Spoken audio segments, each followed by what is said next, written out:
What's going on, everybody? Welcome back to another night of 30 NSG. On today's show, or today's podcast, which I have no name for this podcast, right? Maybe we could brainstorm a name for the podcast, me and Kingerd here.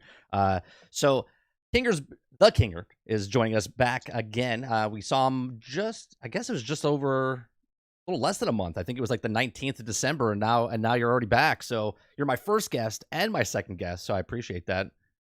How you doing tonight? I'm doing good, man.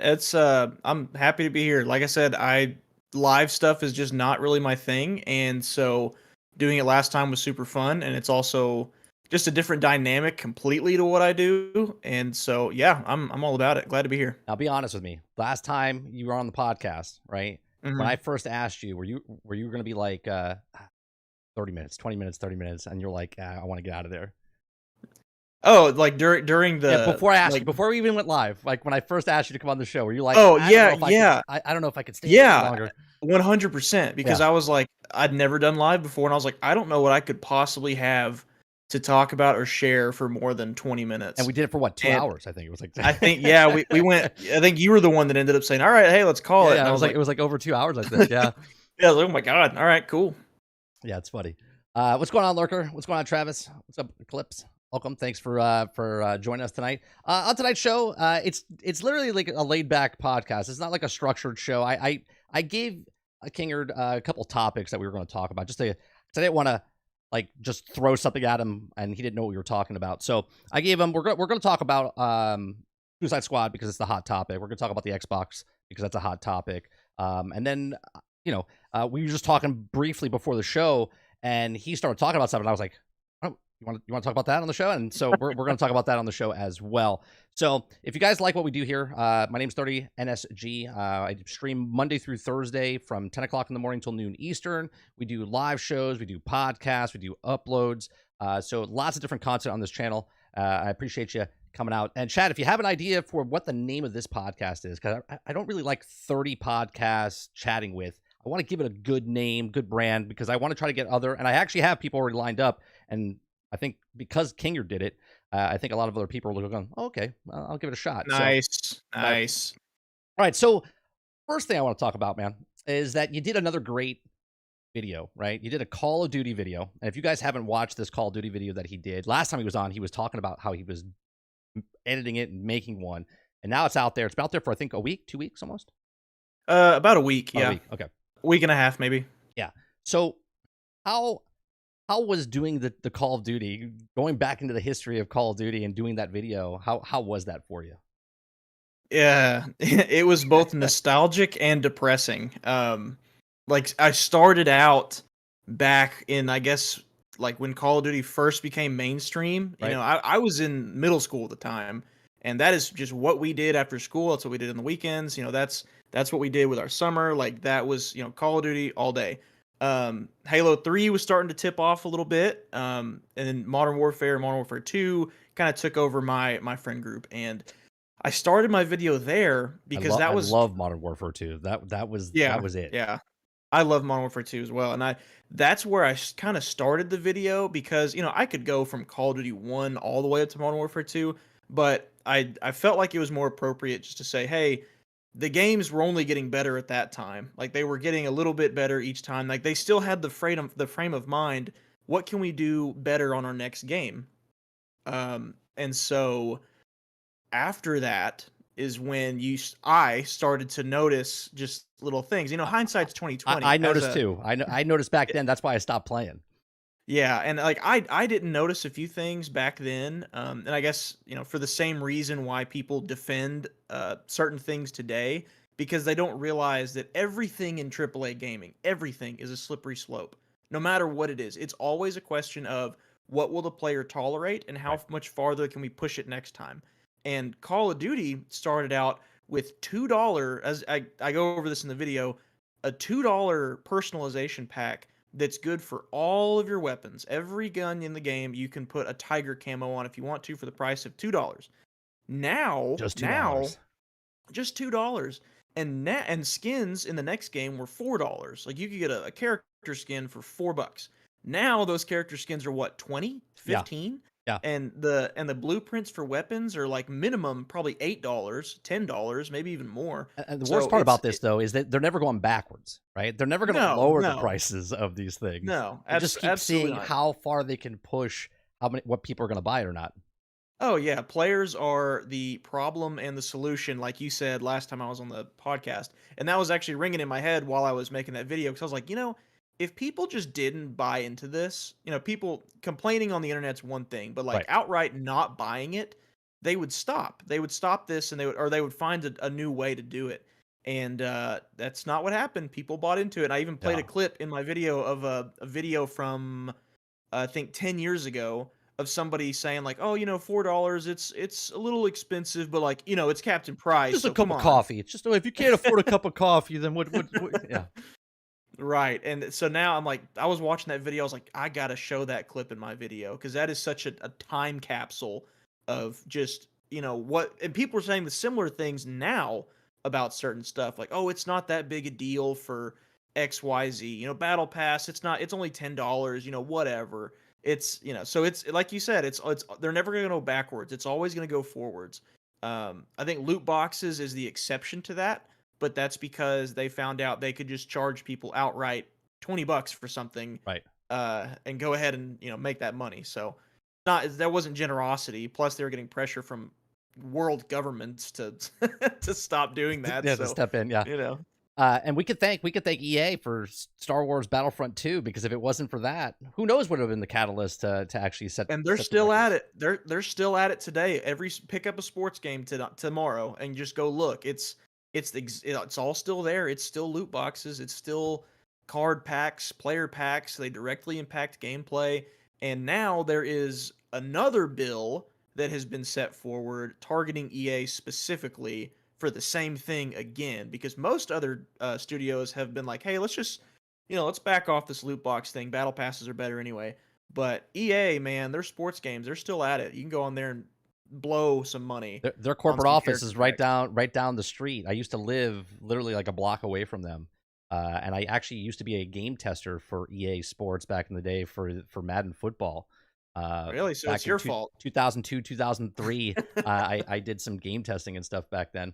Uh, yeah, it's crazy. I just saw an article. Was it an article or a video?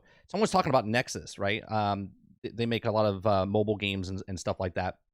There's a lawsuit going on with them that they went back all the way to, I think it was like 2011. Don't quote me, Chad. I think it was like 2011, and they're being sued now for like dropping the bucket. It's like $9 million or something, right? Which is just ridiculous.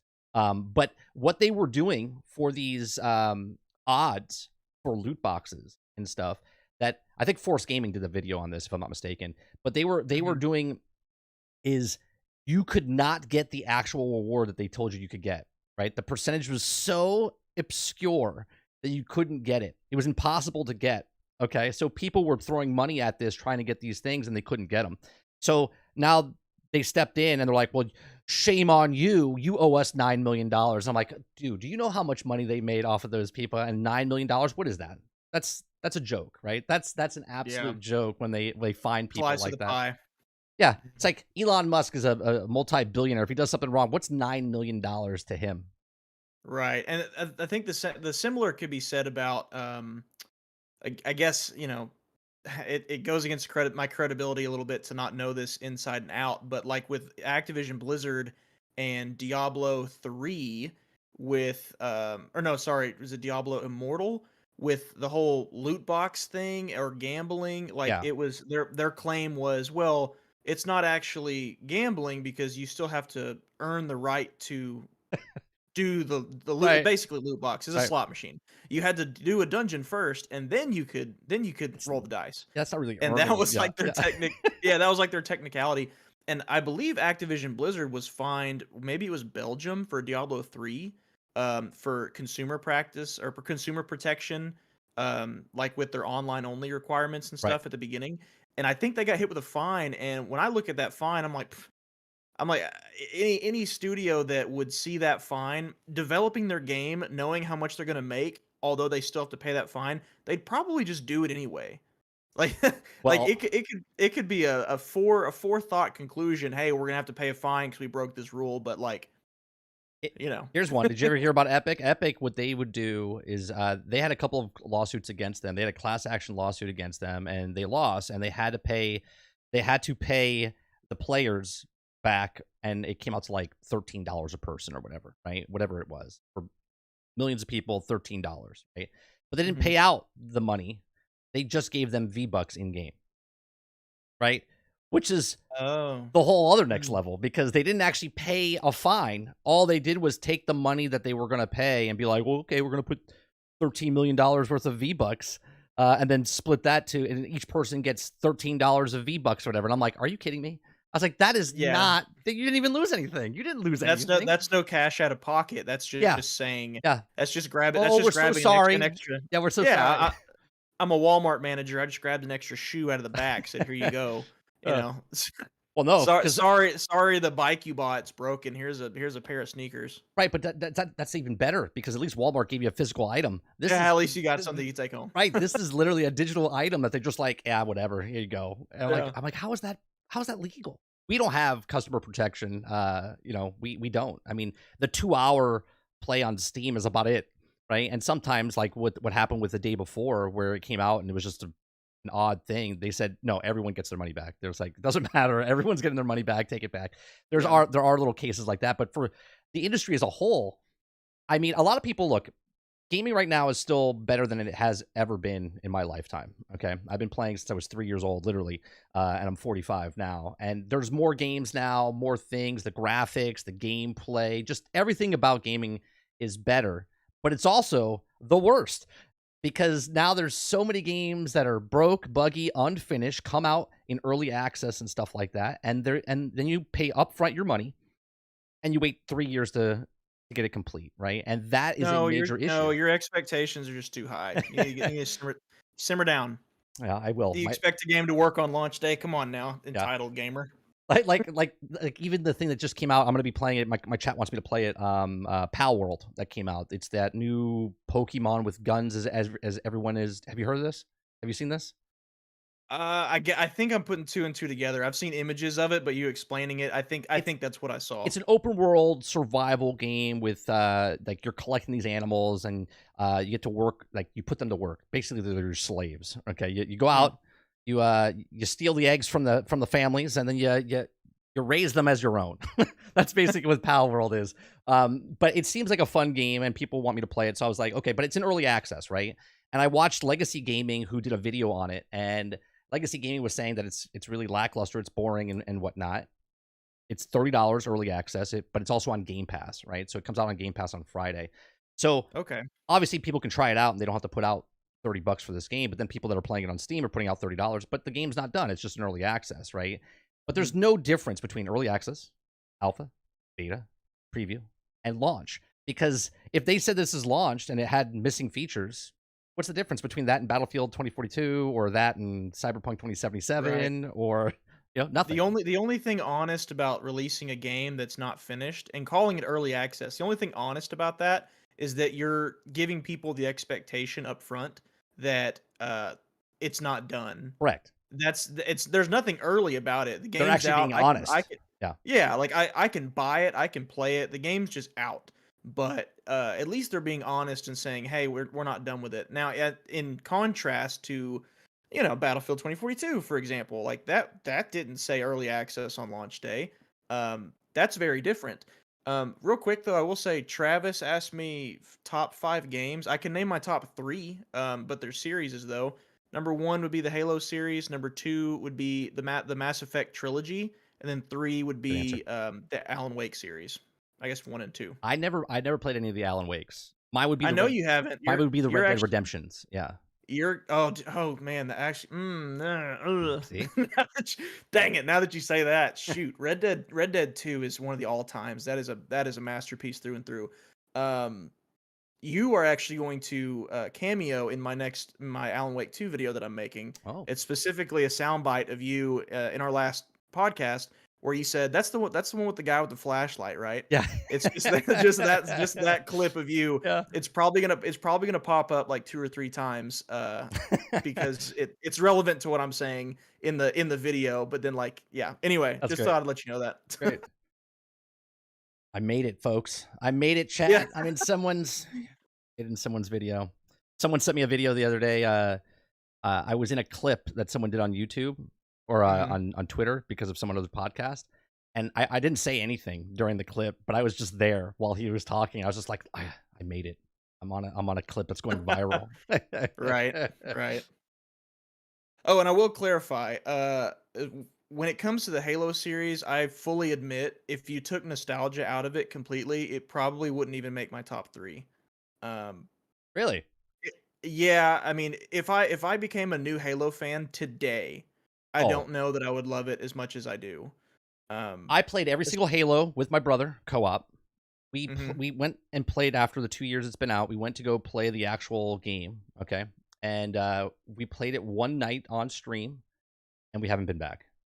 Yeah, yeah. And that right there, I we want to go back and play it, but we're just not interested. It was cool playing Halo. Like it was cool. We played with Mhm. 4 people. We played 2 people from stream, and then it was us two. And we were going around, and we were having a good time. But it just feels like it was missing something. And I don't know if it was because there Yeah. was 4 of us on the game and it felt a little easy or something. I don't know. It didn't feel like the old school Halo. It felt off.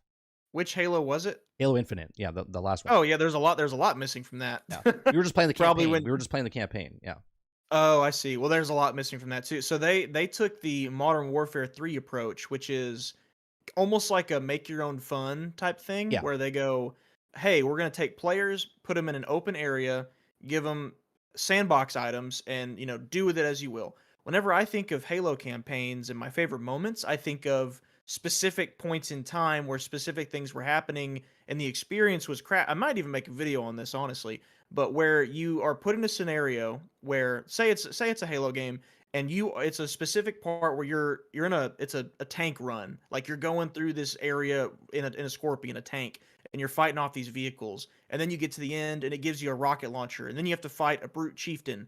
Well, in Halo Infinite, it's like get whatever vehicle you want or go on foot. Here's every weapon in the game. Just go ahead and pick one and go through however you want.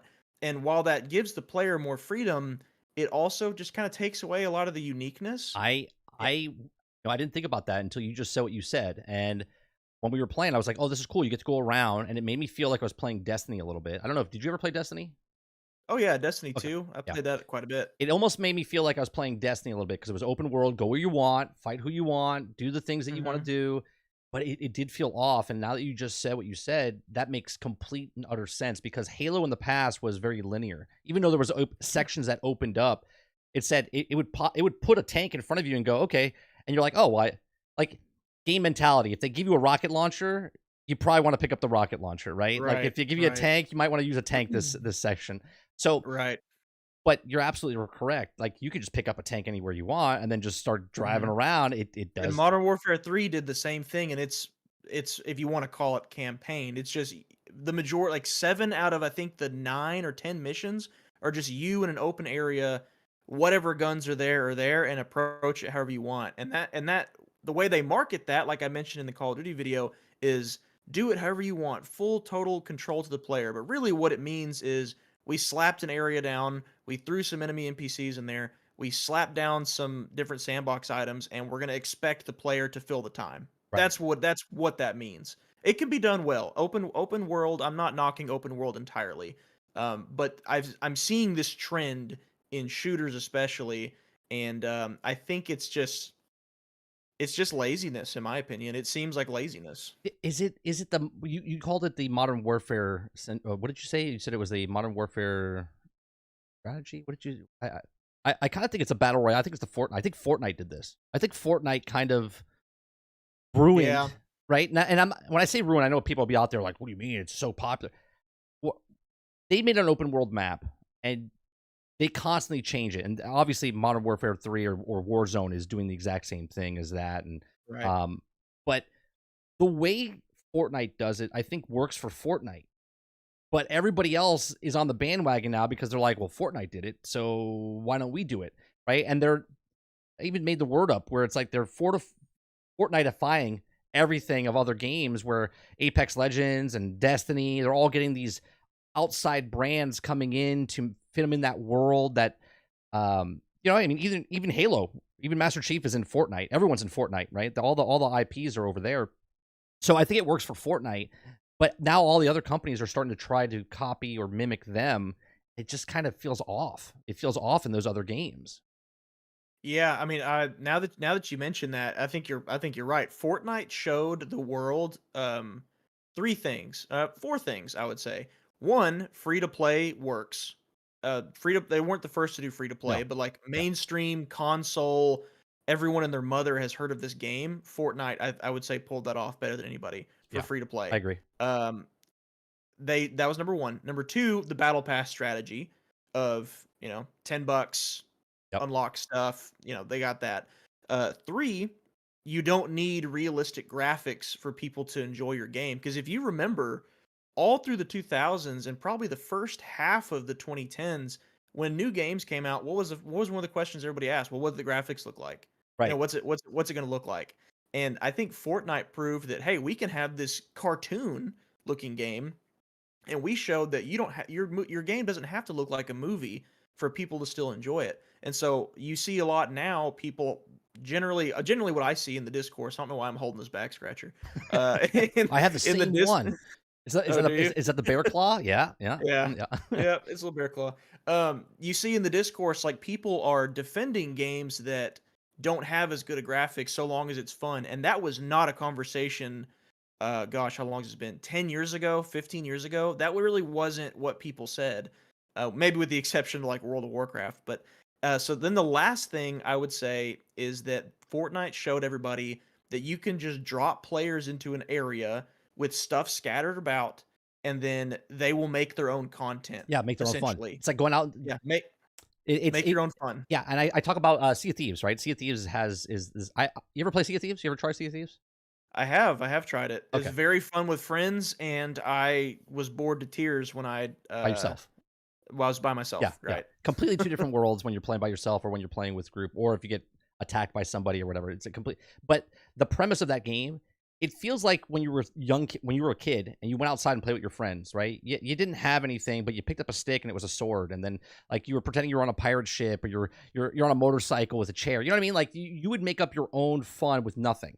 And Sea of Thieves to me feels like that when you play Sea of Thieves. And then also Fortnite, it's like make your own fun. Even Halo with the make your own fun with the forge maps, make your own, you start making your own worlds and stuff like that to keep people coming back. And I think a lot of games are doing that where I think Sea of Thieves though and Fortnite nail it.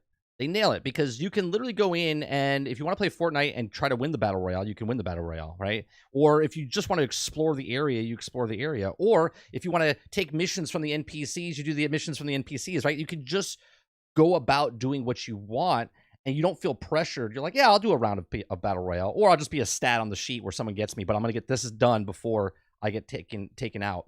And they've done a really good job. And same with Sea of Thieves, where you just want to be a pirate and just sail the seas. You can sail the seas and just like relax and chill out and go on an island and do. There's lots of little puzzles or little secrets that you can find. Um, or you can go hardcore pirate versus pirate ship, battles and stuff like that. And you make your own fun in this gigantic world that they've presented to you. And I think that's good. But at the same time, it's not good if everybody starts doing it because then it's not unique anymore. Then it becomes just a trend and then it kind of gets boring and monotonous and Yeah. Well, they cracked the code to what makes a backyard as fun as it is to a child. It's just an open space. Let's run around. Let's do whatever we want. Today we're gonna be pirates. Tomorrow we're gonna be space cowboys. Whatever. And that they put that in a video game form. right. Like that's what it is. They obviously there's mechanics and rules in place that you can't crack. When you're a kid, oh, you didn't actually tag me. Whatever. Right. You can't do Just that. You can't base. do that. I'm touching base. Yeah, right. You can't do that in one of these games. But that's what they've done, and I think it works for a reason. But I agree. I'm already seeing it as kind of a trend, and I think it might only get worse. I don't know. We'll see. It's not like these things are getting good reviews. Like if Halo Infinite had just raked in the cash, then probably. If Modern Warfare 3's campaign had been praised to the high heavens, then probably. but those are two, and Sea of Thieves got a lot of flack when it first came out, and for a while after, because it was the make your own fun stuff just wasn't working It was a to the shallow. It main. was shallow. It was a shallow game when it came out. Yeah. Yeah. So I think it was like maybe that might be a trend that died before it took off, but I guess we'll see because we just had a mainstream game 2 months ago, 3 months ago in Modern Warfare 3 try the same thing. Hmm. So I don't know. It may not be dead yet. We'll see. Well, speaking of trends, right? Let's go move over subjects a little bit, right? So I know last show we talked about a little bit about Suicide Squad, and you weren't excited about it, right? You're like, I don't know about that game, whatever. So Suicide Squad's 2 weeks away, right? And did you hear about all the problems that went on this last like week and a half with the content creators and IGN and all this other stuff? I did. Yeah. Okay. So first off, what is your based on what you've seen of what's been covered, what's your thoughts of Suicide Squad? So far, my mind hasn't changed.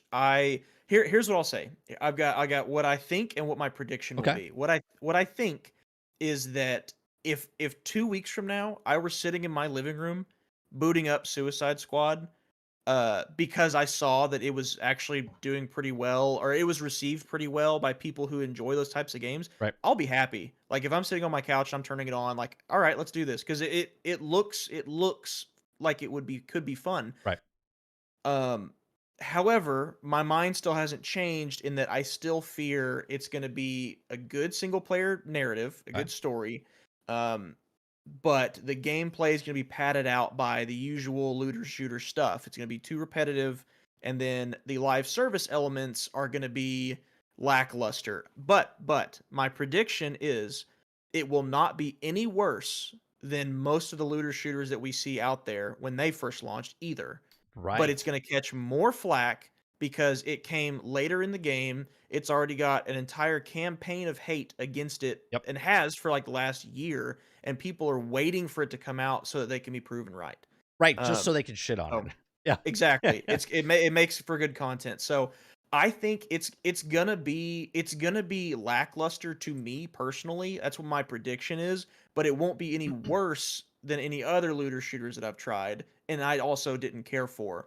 Um, I still stand. Marvel's Avengers had a great campaign. Yeah. I'd play it again. I'd Yep. play the campaign again. And I think this game probably will have a good campaign too. I really think it will. It's the live service elements that I do not have confidence in. But yeah, I think it's going to get unfair criticism.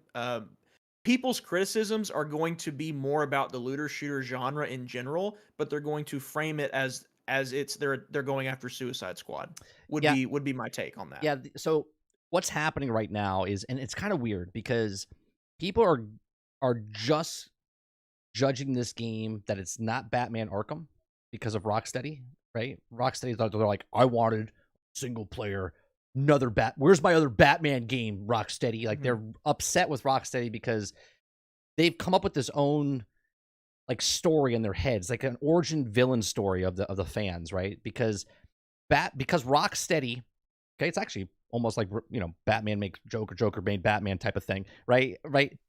Rocksteady made the villains that the people that are hating on their game because they didn't give them the next Batman game, and the villains now, the fans, the rabid fans that are so upset with Rocksteady because they didn't get the single player next Batman game.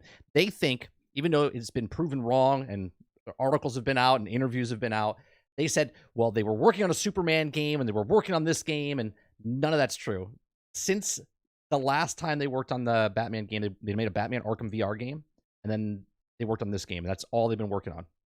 And they say, no, that's a lie. And it's just funny to me because it's like, even when they saying the truth, the fans don't want to believe it, right? So now they're hating on this game because it's not Batman Arkham, another Batman Arkham. And then they're hating on this game because it's a live service game. And my thing is, just like you said, Marvel's Avengers was a really good campaign. It was like a good 15, 20-hour campaign. And then after all the other stories came out, it was like 25 hours. And if you just bought that game for just a single player, just like you buy like a God of War, just like you buy a Zelda, just like you buy any other game, single player game, you play through the main campaign and you put it It would have down. been worth it to me. Yeah, It would have been worth it to me to do it just for that. right. And you just put it down. This Mhm. game, if it's just a single player game, right?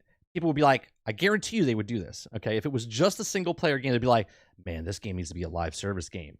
But now because it's a live service game, they're like, it's a live service game, and this story is going to suck because they didn't put the time and effort into the story. They just want the looter part, right? And that's what they Mhm. believe. They believe that. Right. Yeah, I can you can you think off the top of your head of any live service games recently that have done well that did not include any PvP elements? Maybe Well, chat if y'all can remind us, but what is the definition of did well? Well, like financially, or well, like public perception? I would say the live service continued for more than 2 years. Marvel's Avengers made it more than 2 years, and it didn't have any PvP. Yeah. It lasted Mm. 2.5 years, and there was no PvP. I think the bookend to that story would disqualify it. That they made their game free and all their cosmetics free and said, "Here, we're done." So, okay, so then I guess what I would be getting at is a game that was received well critically, that has a loyal player base, um, that continued at least for a couple years, that did not have a single PvP element. And now I'm not asking that to make a point. I'm genuinely curious because I can't think of one. There's one And game that I can think of, but it doesn't. It has PvP, but people don't play the PvP, and that would be one. It would be Warframe, okay. and So it two, has it PvP, has but people don't PvP really in it, play it. but nobody plays the PvP in that game. And the Got it. second game, which sucked when it came out, but it's phenomenal 5 years later, is Fallout 76, which has PvP, It does. but nobody plays the PvP section of it. Like majority of the Mhm. people play it like a cooperative game. Okay. Division 2, that one's got It has PvP. PvP with the dark zones, yeah. And which I think is the most fun part of that game, to be honest. Dauntless, I see in the chat. Dauntless is the Daunt copy of of Monster Monster Hunter, Hunter, isn't yeah. it? Yep, It's Monster Hunter but free. yep. They tried to PUBG It's Monster actually Hunter, I guess. it's actually a really good game. They've done a It really is, good it job is. with that game, I yeah. this is probably an unforgivable sin, but I played that before I ever touched a Monster Hunter game, That and, no, I'll join you here because I didn't play any Monster Hunter until Monster Hunter World. Okay, and I played Mhm, Monster Hunter World, and around that time is when Dauntless launched, and I played Dauntless on the early mhm, access and stuff like that before it came, before it released to the public. And right, I kind of like Dauntless more than Monster Hunter only because I really enjoyed Monster Hunter. But when I stopped mhm. playing Monster Hunter, it was really hard for me to get back into it because I didn't know what the hell I was doing anymore, right? Like I forgot what I was doing, what I was building, it just takes it's like a train coming to a dead stop and then trying to go again. And it takes this like momentum to try to get it going again to get back into that game. Where Dauntless, It's like going to the gym. yes, yes, right? But Dauntless, you could stop playing and then 3 months later you can come back and start right back up and it's not like you haven't missed a beat. Mhm, So they did a better mhm. job, you know, dropping it and coming back. Well, I ask about that, and I see some more answers in the chat too. I ask about that because what I would say, if there's a live service game, let's say doesn't prioritize its Hello, PvP. So what you have got one we like here? Warframe where there's a PvP element, but people choose not to play it. So that tells me that they must have really put, well, again, from a non-experienced Warframe person, I played it for a couple hours, decided it wasn't for me, and moved on. But uh, I think if a live service like Suicide Squad is coming out and there's no PvP element, then that's going to be one of the first complaints, is that there's no PvP. Then I Do you think think you? I'm sorry. Do you think you need a PvP though to have a good live service no, game? no, I Okay. no, I don't. I don't think that at all. In fact, PvE, that's why I like some games as much as like some game modes and game like horde modes back in the day, loved them. Nazi zombies, loved it. Like Mm. I'm all about that stuff. Um, so no, and Destiny, I hated PvP on Destiny. I was PvE. I loved the raids. I loved the strikes. I hated getting slide shotgunned every 5 seconds on Destiny, so I didn't care for PvP. But no, I don't think PvP is required. But I think that'll be a complaint. Oh, for I sure. think that's just kind of where we are in gaming these days.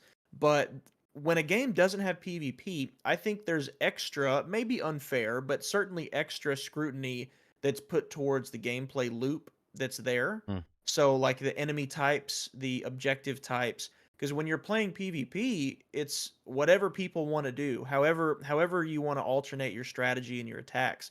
When it's PvP, you're going against coded enemies who are designed to fight you a certain way with different abilities and vice versa. So You mean I PVE? think PVE, they're coded for. Yeah. Okay. PvE, Okay. yes, yes. So PvE, I think, runs the risk of players feeling burnout sooner than you would if there's a PvP, a popular PvP. But there's also some examples even that have been given tonight that that may not be the case.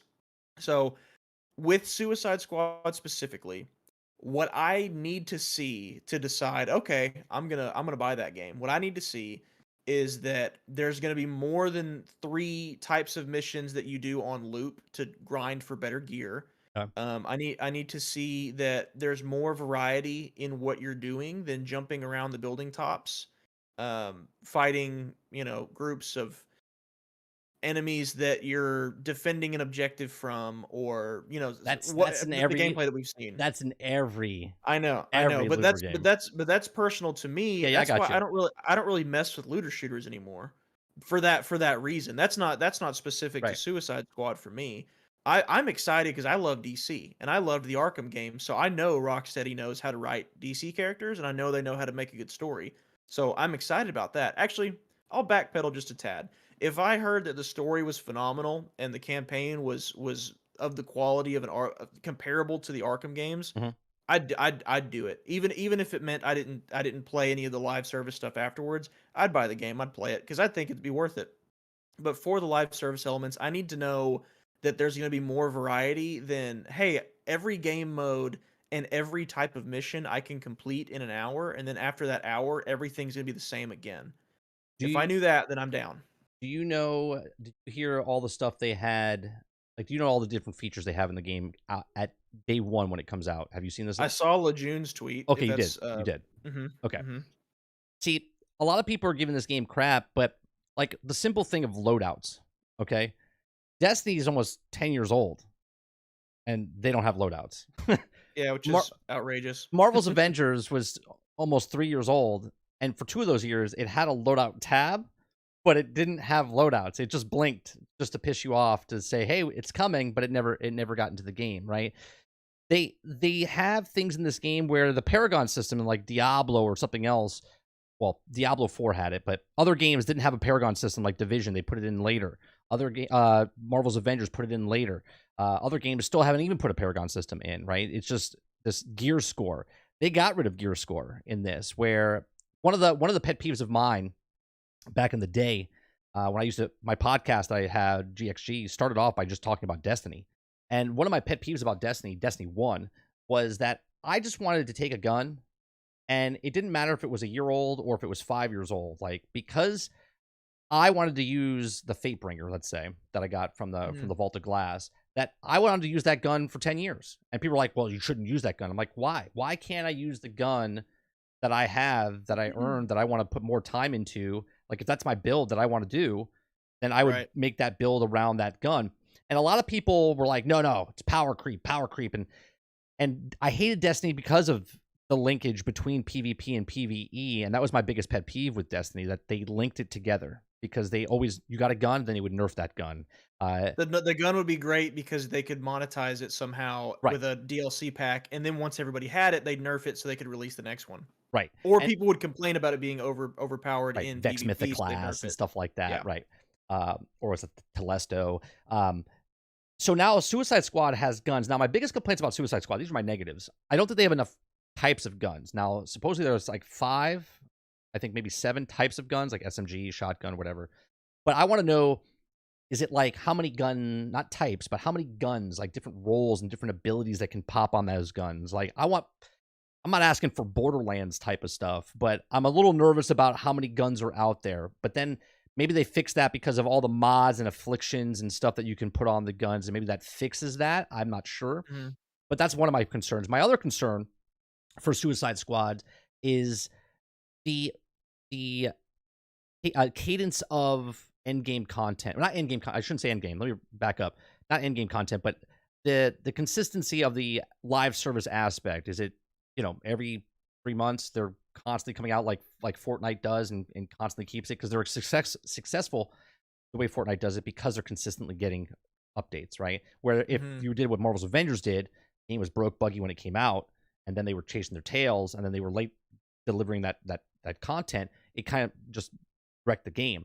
So they said they're supposedly every 2.5 to 3 months they're going to be doing another season, and within the seasons, this is based on Miller Ross, the person that does the leaks and stuff for Marvel's Avengers and also Suicide Squad, said there's going to be 2 episodes, per season. So there's going to be like a 2 episode story length going into Suicide Squad. So when you're done with the game, you do the main campaign, and then you do the end game. You're going to have your Paragon system. You're going to have these squad talents, I think it is, which is another thing you can make your squad more powerful.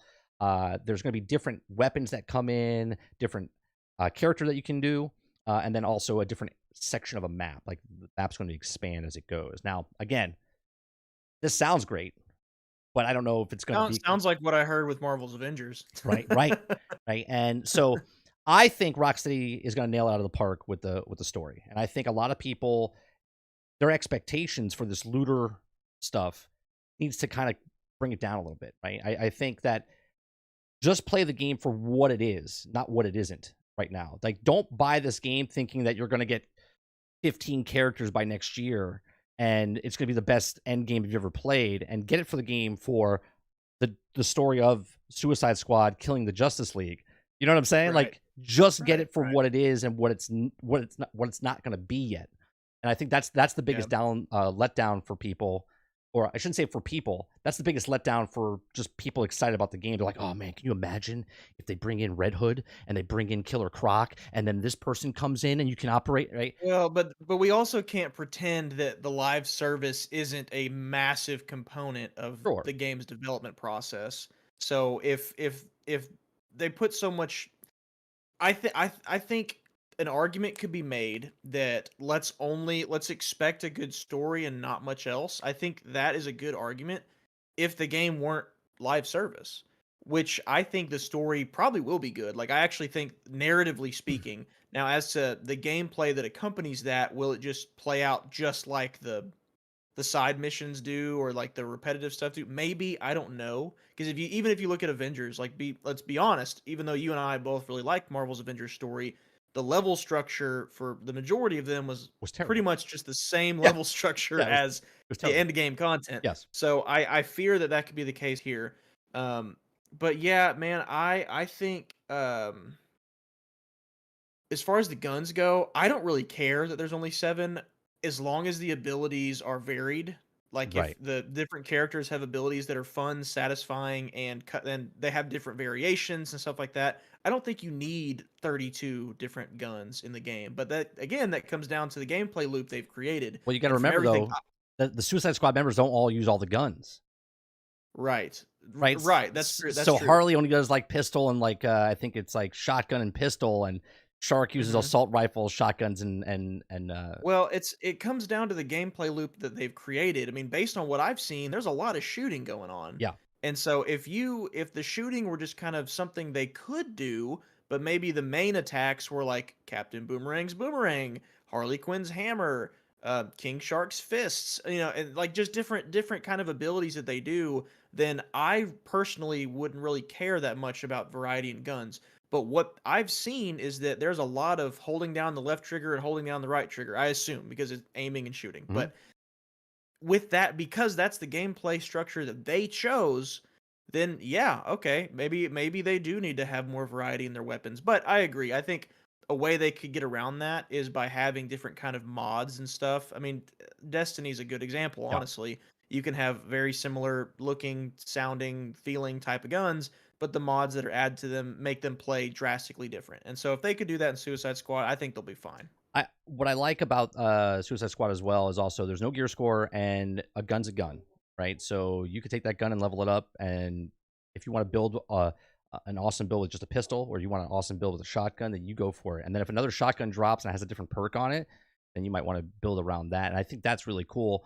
Real quick, Lurker in chat, YouTube Lurker says, for Suicide Squad, what is more important, new playable characters or new villains?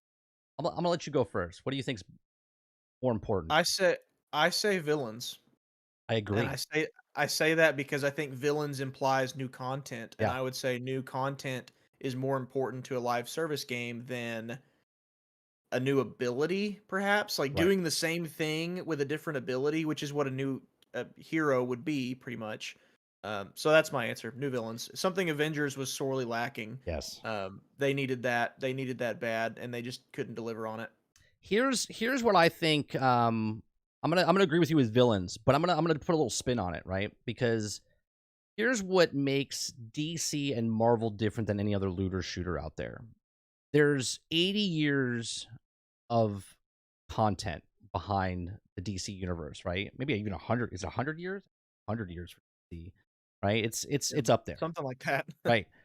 And there's a built-in love for these characters day one, where if you played Destiny or if you played Division or if you played Warframe, they're brand new IPs and you have no they're building up their clientele, right? They're building up their Hmm. fan base. So you have generic character number 5 that doesn't speak or whatever, and you're just being that character in that game and you are that character. Where when you play a game like Suicide Squad or Marvels, you are Iron Man, you are Captain America, you are Harley Quinn. And what the number one thing for me for comic book games is why are comic books successful, or at least they were successful, is that you read the one issue and you're ready to get the next issue, right? And Hmm. that formula works like perfect for video games, especially for a live service game. If they do it correctly, each episode that comes out is a new comic, right? You buy the first issue for $70 or whatever it is for Suicide Squad, and then they're giving you the next issue for free. Okay, you're just playing the game, and yes, there's going to be a cosmetic store, but they're giving you the next comic issue of whatever that is, and they introduce a new character in a new area with new weapons and a new villain.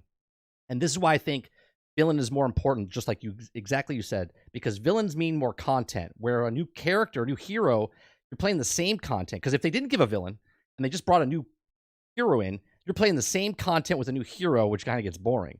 But if you bring in a new villain, there's new content and a new hero, then you can play that new content with the new hero, and it feels fresh and new, and you're using someone different, so it doesn't get that lackadaisical Yeah, feeling to it. both is ideal, of course. Right.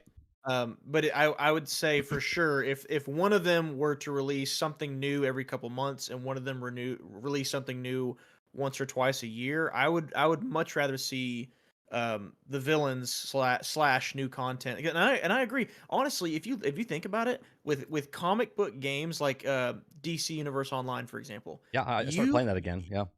yeah, I saw your stream. Yeah, it's like I don't I don't I don't wanna say this too loudly so that they hear me, but, like, your Don't creativity can don't worry take a about it. No back one no seat. one's watching this podcast Right. anyway. Yeah. Yeah, but your creativity can take a back seat. Like, you don't have to go to the writer's room and pore over stuff for weeks on end, stressing out about how to make something interesting. People have already done that, Right. and you're using the same IP, so just translate the story into the medium that is a video game and focus on designing the gameplay experience to be fun and varied and satisfying. Don't worry about the story. The stories are already there. Just pick which one you want. So, Yeah. if anything, I would think that should take a big weight off of these studios' shoulders who want to try comic book stuff, especially live service comic book stuff. I also find it funny nowadays. There's a couple, three games that come in mind, right? Outriders, Gotham Knights, and what was the third one? Oh, Hogwarts Legacy. Okay. Um, Two of them obviously are WB games, and one of them is not, which Outriders.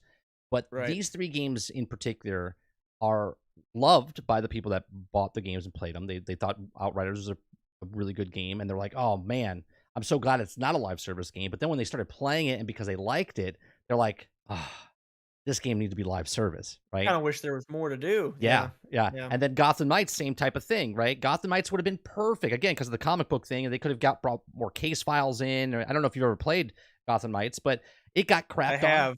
because of 30 frames per second. But the game itself was actually pretty decent for the story and whatnot. I didn't beat the story. I've only played a few hours of it, but let me tell you, I've been, I guess I was, really, really impressed.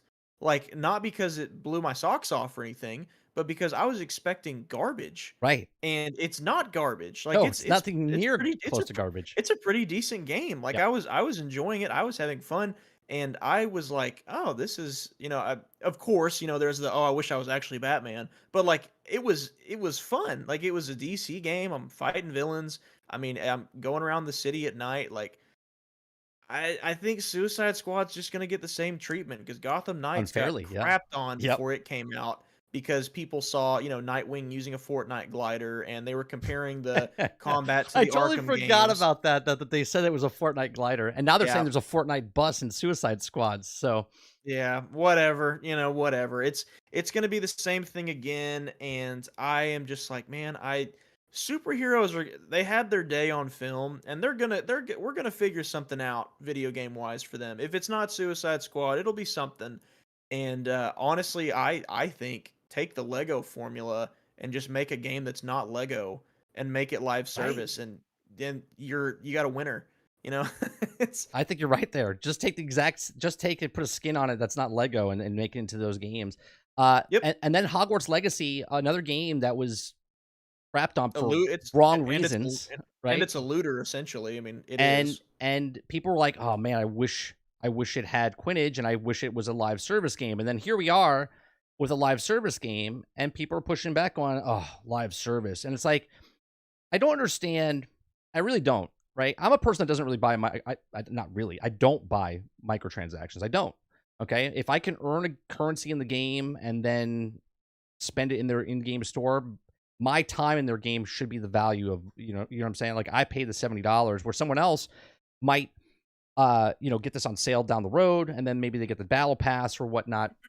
But I don't Right. understand. Everyone's like live service is done because people really think they want this game to crash and burn. So then Rocksteady is going to be like, well, we learned our lesson. I mean, this game burned, so let's go make that Batman game everybody wanted. And it's like that's not what's going to happen. That's not happening, right?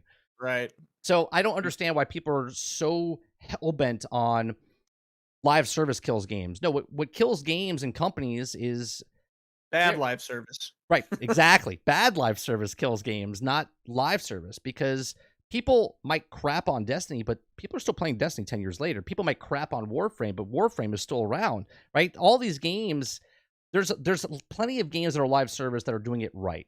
And there's plenty Mhm. of other games that did live service and they did it terrible. And hopefully Suicide Squad does it right. Maybe they learned their lesson. I think they did, because I think they took that 10 months off that they delayed, and it got delayed 2 more times before that. So it's been delayed, I think, 2 or 3 times total. It was supposed to come out in 2021, okay? Wow. And now it's in 2024, right? So they've completely changed. There used to be a gear score. There used to be a bunch of stuff because old screenshots and everything that we saw. But the core gameplay looks like it's the exact same. They just took the fundamental values of what did other looters do, and let's not do that. And then what did they do that Mhm. was good, and let's put that in the game. And Right. Yeah. I think the judging, people need to put their judge robes on and compare Destiny 1, Division 1, Warframe Year 1, and all these other live service games that came out Year 1 to Suicide Squads when it launches. Not Destiny at the end, Warframe Division at the end, 5 years, 6 years, 10 years later. Like, just compare it to like what it was, not what it is. And I think that's Mhm. where the expectations, people are losing their minds. Live service in general, it sounds too good to be true, to a lot of, I think, to players and studios, because if you think about it, what live service is a game that comes out that gives the player never-ending content, and to a studio, it's a game that comes out that brings them never-ending revenue, and Right. they only ever have to release it once. And obviously, there's been more failures than there have been successes. But you look at, I haven't touched Destiny or Warframe in a long time. I played a lot of Destiny, played a little Warframe, um, and I got out of those because I felt overwhelmed, and I think that's because I Checklist. joined. Yeah, I joined late in the game. Like I joined after the games had already been out for several years, and well, except Destiny 2. I played it for a little bit at first, and then I got back into it a couple years later, and I just got on the main menu and I was like, so what what's my progression here? Right, right. And so that's why I'm like, if they could find a way to make it super, like, take Grand Theft Auto Online for example. That's a live service game. Hmm. A couple years ago, if you got onto GTA Online for the first time, I don't know if do you ever play GTA Yeah, I Online? did Have when it you first ever came out. messed Yeah, with it? Okay. So when it first came out, it was bare bones. There was almost nothing to do. we waited The 18 the months just to get the heists. Yeah, the heist came Yep, out and they required a party of 4. yep. And so it's like if you don't have people to play with, then you're just screwed. So even just a couple years ago, if you got on GTA O for the first time, you would get on the game, it would take you through the customization screen, and then your character's cell phone would blow up. You would have people calling you constantly. And I know this because I tried it for the first time just probably 2, 3 years ago.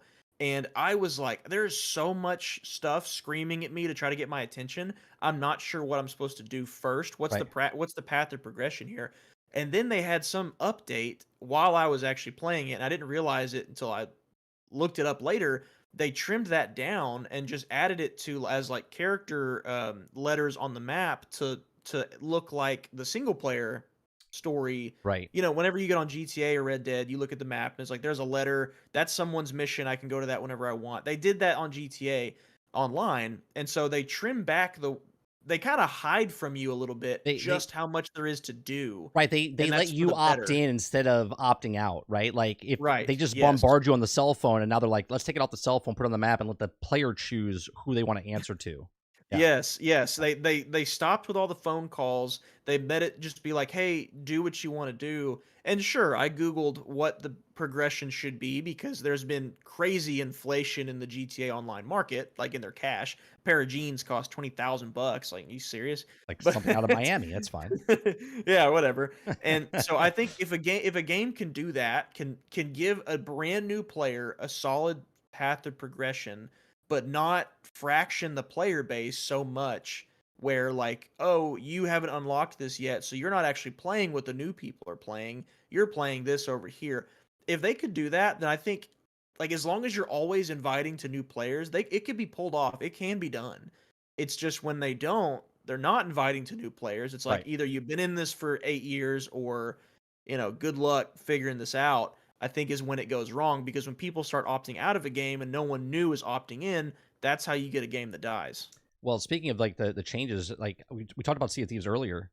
Sea of Thieves just had an update. I don't know if you saw what they did for, season 11 that they're doing, right? Have you seen this? Not specifics. I've heard great things, Okay, but I stopped playing that back when there was nothing to do. So, Okay, so you know. Sea of Thieves right now, if you have an hour to kill, okay, you're like, I want to go into Sea of Thieves, right? You get in your boat, you take your boat, and you sail across you take the mission, you sail across the ocean. It takes you a good 10 minutes or something, right? You get on the island, you find the treasure, you get back on the boat, you sail all the way back. That's it. And if you get attacked, by the way, you might lose all your treasure and they get nothing, right? You get no rep, Right. and you get gold off your Oh, plunder pass. they added a PvE mode, didn't they? Yeah, well, they did the safer seas, but that's so what's happening right now. The way that they made the changes is that get into the game, and then from the starting point, you could submerge your boat in the water, and then appear right at the island where your goal is. Okay, and then you could just Okay. dig up the treasure. Okay, and you could leave the treasure there because as soon as you dig up the treasure, you get small amount of rep. Okay, which you didn't get rep at all until you got back to the actual port. Okay, so if you want the Mhm. full rep, you have to pick up the treasure, put it on your boat, and then go turn it in. Okay, but the fact that you can dig up a piece of treasure now, get a small amount of rep, and then you can put it on your boat if you want to, but if you submerge, that treasure is going to stay at the water. It's not going back. It doesn't go with you, right? So basically, you're just digging it up to get the rep. Now, I look at this in a way where the reason they're doing this is because the Xbox Direct tomorrow, okay, supposedly with all these rumors and stuff, is that Sea of Thieves is coming to PlayStation or Switch or whatever, right?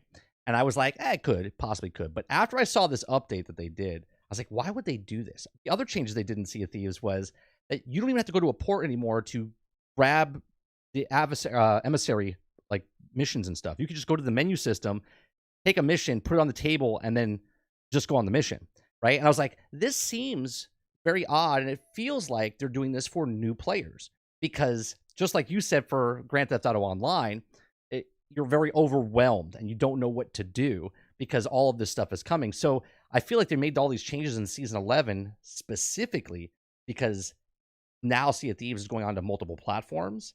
And I think they're trying to help the new players that come in not feel overwhelmed. And you can opt in. You can sail the seas, right? Someone commented on one of my videos and said that uh, I just started playing Sea of Thieves last week, and I really like it on the safer seas, but I don't know how to operate the boat. Right? They're very sketchy on how to operate the sails and stuff like that, and I 100% get that.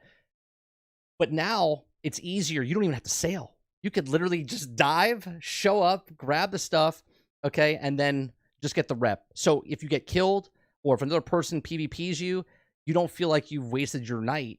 You still getting the rep, you still get the experience, you still get the gold off the plunder pass. Because if you get 10 XP, you go up the levels or whatever. So they've done a really good job with the helping new players. So with that information I gave you, do you think that Sea of Thieves is coming to a third party? Because right now it's on PC and Xbox. Do you think it's going to be coming to PlayStation 5 or the Nintendo Switch? I don't know if it's coming there, but Whew, that's a tough one. As you were saying that, it actually reminded me. I think that update I mentioned about GTA Online happened just prior to it hitting Game Pass. So yeah. I could be wrong on that, but if my timeline is correct, I think that's what happened. So as for can this go to Switch and PlayStation? Ugh. Xbox has got a catch 22 right now because their entire business model up to this point has needed exclusivity to survive. That's been the biggest criticism of Xbox for several years. You don't have enough exclusives. You don't have enough reasons for people to purchase an Xbox over Mhm. anything else. Now that what that sounds like is would they would be throwing in the towel on exclusivity and saying, well, we have more to gain if we share our product and we just get a sliver of it no matter where people play it. Right. And I don't disagree with that. Um, I think it would surprise me if Xbox continued making consoles in the next generation or I two, if think that were I the think they case. will. Yeah, I think they will. Well, they can, but I wouldn't be shocked if the product becomes inferior because why would they bother doing that when they're already going to make money off other people's consoles anyway? So why would they put as much effort into their own hardware? I don't know. It, If they run it well, there's going to be multiple facets to their business, and they'll put just as much effort over here as they will over here, and that is all fine and well. Sea of Thieves, will it go? Will it go to the other ones? I don't know. I don't know. And honestly, I think it would probably be a good business decision for them if they did, because I think if you look at the number of PlayStation owners to Xbox owners, like three to like it's one. I thi- yeah, it's absurd. Yeah. Like they're getting destroyed in the competition. So if they were able to increase their potential player or consumer base, maybe even just double it, and they won't profit as much selling it on a PlayStation or Switch as they would on the Xbox, but I think there's something there, and it would probably make uh, third parties more interested in working with Microsoft, knowing that more people will have access to their product. Sony is different because they're a colossal company. I mean, Microsoft Right. is a big company too, don't get me wrong, but Sony's gaming specifically is huge compared to Microsoft. So you get a game like Spider-Man, Spider-Man 2, Insomniac. Sony doesn't own Insomniac, not that I'm aware of. I believe they're No, they're no. they have a Sony. publisher, No, Sony didn't own them, but then as soon as they got the and they contract, they right. bought them They bought them. in the They bought them. development Okay. cycle. Yeah. So they didn't before, and then they obviously didn't mind a buyout and working for Sony. So I guess the point still stands. Sony has legs to stand on with a third party developer who's like, well, I know that I know they can move my product because they can fund my development and they can Sure, move because my the product. saturation of their market is higher than Xbox. Yes. Yes, and Xbox, it's like, well, their exclusives are either non-existent or struggling. Their income, they're constantly taught like there's constantly articles about how Microsoft is not bringing in the proper funds to add XYZ or produce XYZ game. So if I'm a third-party developer, why would I want to make an exclusivity deal with Microsoft when I could go over to somebody like PlayStation? So it would make me more likely to say yes. Hey, Microsoft, I will let you fund the development of my game. I will let you cover my advertising costs, and I will pay you back because you're going to let this game go on any console, not just your own. I think you could probably see more Microsoft games coming out that way if they did. You know, there's probably people that know the business way better than me that could probably tell me I'm dead wrong. But from what I understand, with a publishing agreement, there's a lot of different ways it can go. Sometimes it's, hey, we're going to fund development of your game, and when it releases, we're going to get all the profits up to a certain amount, and then after that we'll split it. Or they'll go, hey, we're going to give you this much money, we're going to cover advertising, marketing, but then after it comes out, here's how we're going to split the profits.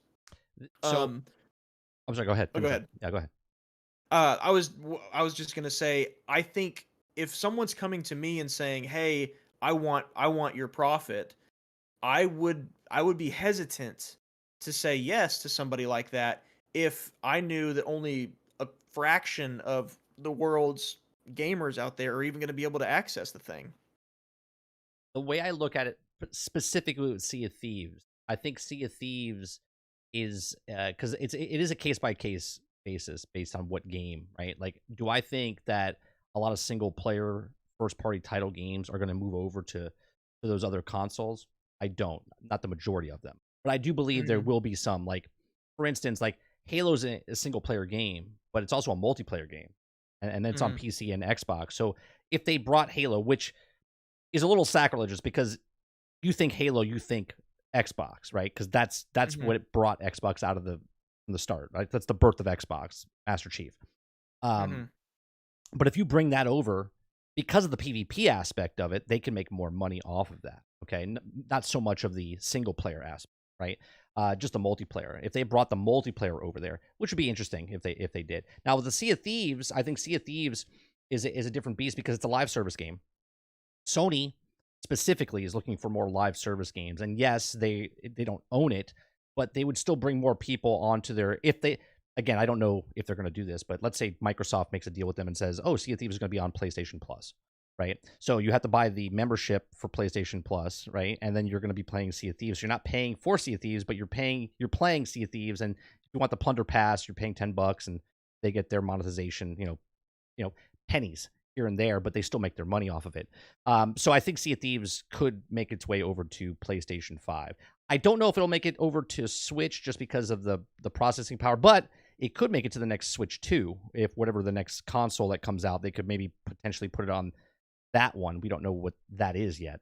Um, but as far as the funding, right? If a company is saturated. Like No Man's Sky had the backing of PlayStation when it first came out. Okay, Right. they had a contract. I think it was like 2 years because it came out on PC and it came out on Sony at the same time. It was like exclusive for Sony and PC. And then when the 2 years, because they screwed up majorly, No Man's Sky did. People forget that, and there's a No Man's Sky reference now, like, oh, it would have come back like No Man's Sky, but that was a major fuck up for them. And once that contract ended, they went dead silent. Sean Murray went dead silent for almost 2 years solid. Never did a tweet, never did anything. And then all of a sudden, when that contract ended, boom, they had their next free update, their first free update, and said, here you go. And that's when it came on onto Xbox and started getting more traction because that game started, you know, was everywhere now. You could play it anywhere. And then every update they've done, that's how they make their business now. They don't sell their live service aspect of it. Their free content is free content, and the only way they make money is when they sell the actual game. So Mhm. now Microsoft's business model is, yeah, let's put it on everything. Who cares if we don't have a console? Because even if they have a console, that's why the S sells more than the X, because the X, they're not pushing. Microsoft's not pushing the X. Right? If you're a hardcore gamer, you could buy an X, and if you want to, because you want to collect the box and it has a disc drive and you can put the disc in if you want. But their main goal is to push the S because they actually make more money off the S than they do the X. And then they want to make a cloud box down the road. And they also have this little box called the Keystone. So it's still a console, but it's a different type of console, right? It's not per se where they're going to get rid of the console. The console's still going to be there. But now there's a 1.4 billion market that no one's tapped into in the console market. Right? The console market between Nintendo, PlayStation, and Microsoft, they're fighting for 350 million gamers. Okay, that's it. That's the whole thing, right? And the Switch sold 133 million units. The PlayStation 4, or I'm sorry, was it 4? Yeah, 4 sold. I think it was like 122 or something like that, right? So they're all up there in the amount of, but they've never gone past like 155. I think is the most, which is PlayStation 2. back in the day. Mhm. So there's less console sales happening. The Switch makes more money than both these companies because they sell 3 times the amount of software than anybody else. And Microsoft, they made their trillions of dollars on software. So they're looking at this going, why do we need a console? Why do we need a console? You can play it on the phone, play it on the TV screen, you can play it on the console, you can play it on your laptop, you can play it on whatever. And now they have, even if they take 1% or that 5% of that market that no one's touched yet, the 1.4 billion people that have devices, that's way bigger than the portion that Sony and Nintendo are fighting for that 350 million who's going to buy it, right? So that's where Microsoft is going. Microsoft is saying, yeah, you can have the consoles. We'll be in the consoles. We'll still have our toe in the water, but we don't really care about the consoles. This is why Windows, the subscription of 360, 365 Office, all this stuff, they're just taking the same thing, the same approach with the digital games and moving it over into their market. Hmm. Yeah, and I think that does go back a bit to what I was speculating some on, is that I think it probably would be a good business move for Microsoft not to keep pushing for the exclusivity that they have been, and instead try to earn a piece of everyone else's pie instead. Right. Now, maybe some major titles keep exclusive, like Halo out of principle, like, come on. But Sure. yes, you're Yeah. right. You're right. Like, if they made that available to the masses, especially with Infinite being free to play, they probably would make some pretty sizable money, even off just new players buying their first battle pass. Like, that'd be a big boost in revenue.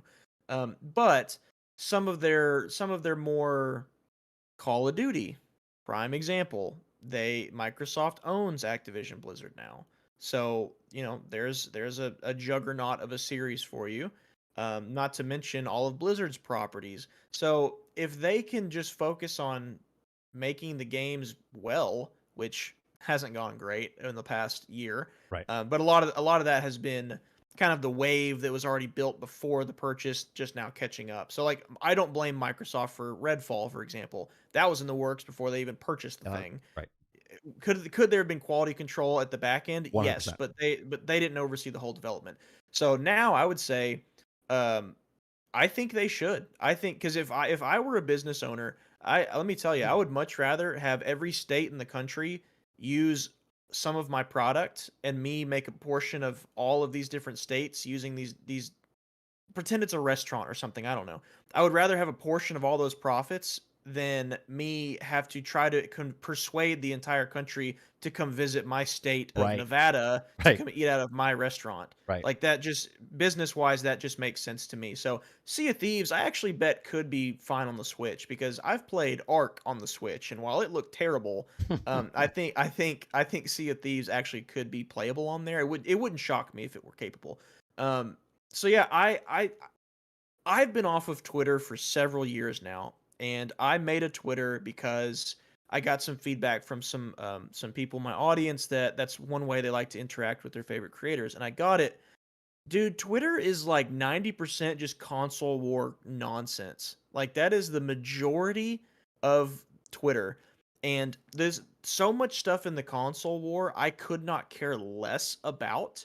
I look at it strictly from a business perspective. Okay, they want to compete with the other consoles, but they also don't want to alienate everyone when they know they're losing. Like, if you look at Xbox right now, they're losing the console war. They have been for a while. But they've already So, surrendered for that, right? They've yes, acknowledged it and said we're not yes, competing anymore.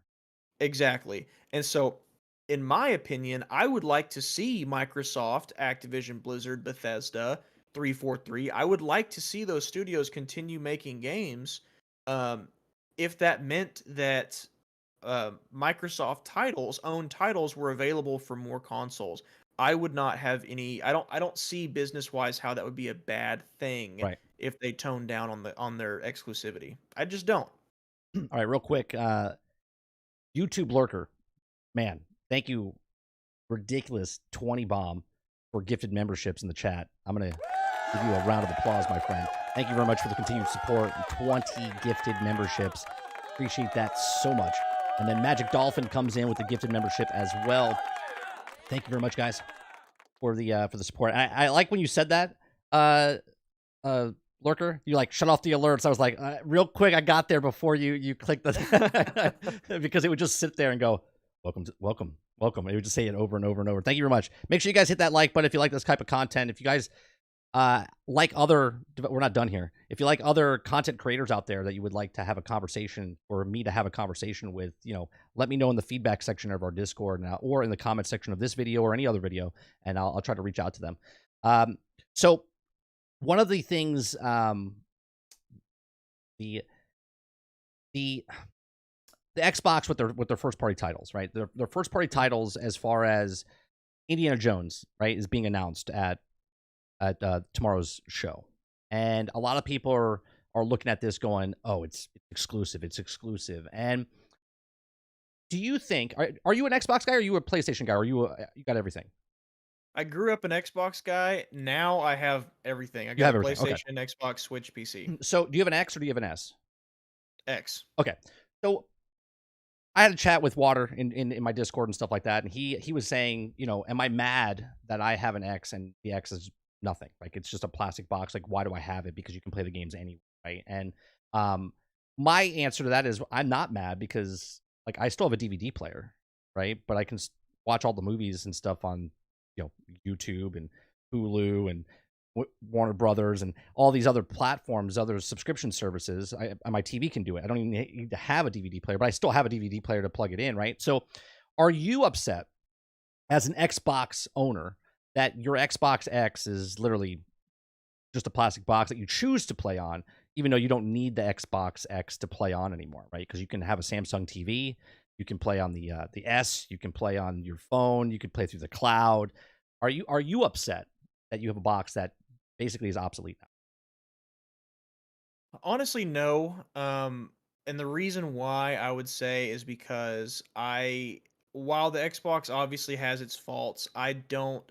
Well, first off, Halo guy, hello. So there's there's that.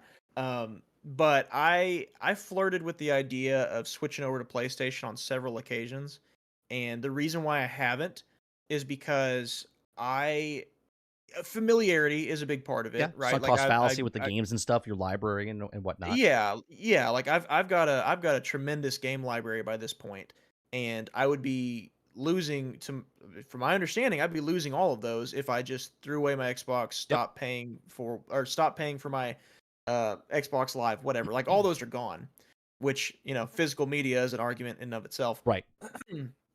And so there's that. But also, like, maybe call me like the casual. Maybe I'm just too casual for all of this. But like, if I see a game I like or I want to try on PlayStation, I'm gonna buy it for my PlayStation. If I I feel see the one on same. Xbox, I'm gonna buy it on my I Xbox. feel the Like, same way. I personally just don't really care. And the fury and the fire and the just absolute insanity of people of this console war is nuts to me. And yeah, so I'll say it like this: AAA competitive games I get on my Xbox. I prefer the controller. I have the familiarity of the Xbox because that's what I've played for so long. I do that on my Xbox. PlayStation exclusives are pretty much the only thing I get on the PlayStation because I have no choice. Mhm. And then PC is for my indie games and Right. my small horror game stuff. My Switch is for my wife. So that, so if that says anything about me. Now, I do hear the argument that, like, hey, you could just condense both of those consoles into just the PlayStation, and that is sort of true, but I happen to really like the current I like my experience with Game Pass so far. Yep. I like even though PlayStation's got their thing, I know that, but I like my experience with Game Pass so far. Um, yeah, I mean it's just I'm just super lax about it, I guess is my answer. I'm not angry about it at all. If the day came where legitimately any game that I was interested in was also available on PlayStation and not Xbox, okay, then you know what, I could see Right. maybe not buying the next Xbox. But to give up my whole game library, Right.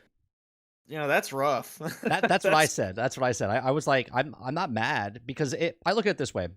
If someone buys a brand new television for $1,000 when it first comes out, and then all of a sudden 6 months later that television's on sale, and someone buys it Mhm. for 500, do I, as the customer that's been watching it for 6 months or a year, am I mad because I experienced and I had fun watching the TV? You know what I'm saying? Like I got my enjoyment out of that. Sure, I could have waited 6 months to a year to buy that television for a cheaper price, but I also was watching it for 6 months to a year before anybody else was, right? So at that point, I'm not mad that I have an Xbox Series X, but it does kind of give me, if they come out with another console, that I look at it and go, well, why do I need that right away? I don't, because I don't know what you're doing with that, right? I'm So right there. Yes, that you are way more concise than me. Yes, that is right. Exactly what I'm thinking. If the next Xbox is announced tomorrow, which it won't be, but right, pretend it gets announced tomorrow, I would want to know exactly the reasoning why I should bother switching. Because when I exactly. switched from my one to my Series X, I'm trying to think back on why I even bothered. Why did I?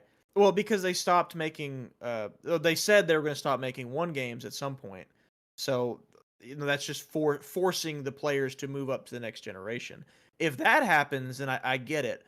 But right now, like I'm pretty happy with my X. Like I don't have anything to complain about. I bought it instead of the S because one, the 4K, two, the storage inside, which is mattering less and less as time Yeah, goes on. when you have a game like Um, Call of Duty comes out, it's like 180 gigs or something like that. Yeah. right, right. And then also the disc tray because I do. So I may not have physical media of my games, but I've got some. I've got a lot of movies. I've got a And that's ton what of I'm them. saying, right? Like even if you bought it for just the Blu-ray, yeah, it's a $500 Blu-ray DVD player or whatever, but it does more than what just playing first-party title games. You know what I'm saying? Like Yeah. the reason I have an Mhm. Xbox is because the circle of friends I have also are with the Xbox, right? So Same. All of my gaming buddies are on yeah. Xbox. So if a first-party title comes out or a third-party title comes out, I play it on Xbox. I don't, and if I didn't have Game Pass, then that's why I have an Xbox. I do have Game Pass, and there's games on there that are older games that most of the games that are on Game Pass I already own. Right, right. I Mhm. own most of the majority of those older games they put on there. But then there are games out there, right? I bought Sea of Thieves. Sea of Thieves is on Game Pass, but I bought it because I wanted to support the developers when they first. I played it for 2 years before it even came out to the public. Right, I was one of the early access testers and stuff like that. So I was like, oh, this is cool. It was $40, right? So I played it. Minecraft Dungeons, right? It's on Game Pass, but I bought the game and I bought every expansion from that because I wanted that game, right? So I I'm a person. Look, I'm very laid back when it comes to. I don't pick a box to sleep with, as I say, right? Like I'm not taking Xbox Series X to dinner. I'm not taking PlayStation 5 to dinner. I just, like you said, if it's a PlayStation game I want, I'll buy it. If it's an Xbox game I Right. want, I'll buy it. Now I don't have a Right. PlayStation 5, and I've been open with that because financially, there's just no reason for me to have two $500 systems where I can just Mhm. wait for PlayStation. Like the only game I'm really interested is Spider-Man, God of War Ragnarok, and that's about it, really. So, is it worth me buying a $500 system to get Spider-Man 2 and God of War Ragnarok? No, I'll just wait for those games to come on Well, that's PC. yeah, that's exactly my situation. I don't have a PS5. I have a PS4, I have a and PS4. Yeah. the only games I ever bought for my PS4 were single player exclusive. So Days Gone, Spider-Man, Yep. God of War, stuff like that. And PS5, I don't have the urgency to go out and buy it because that single player game is still going to be a single player game, 3 years from Yeah. now. 5 years from now, 10 Ver- years from now, and I'll just pick it up for right. less It's money. Right. it's gonna be the same game for $10. I'm not too worried about it. In fact, I got my PS4 for free, by happenstance through like a work thing. But like I wouldn't have bought it then even had that not happened. But the day I got that PS4, I went and bought Spider-Man PS4 for $15, and I bought a controller for 60, whatever it cost. Took it home, played it, had a great time. Um, and I could see how easily that could be switched. But like earlier, when Travis in the chat asked me my favorite games, two of the three that I named were Xbox exclusives when I played them. One of them still is Right. Halo and Alan Wake.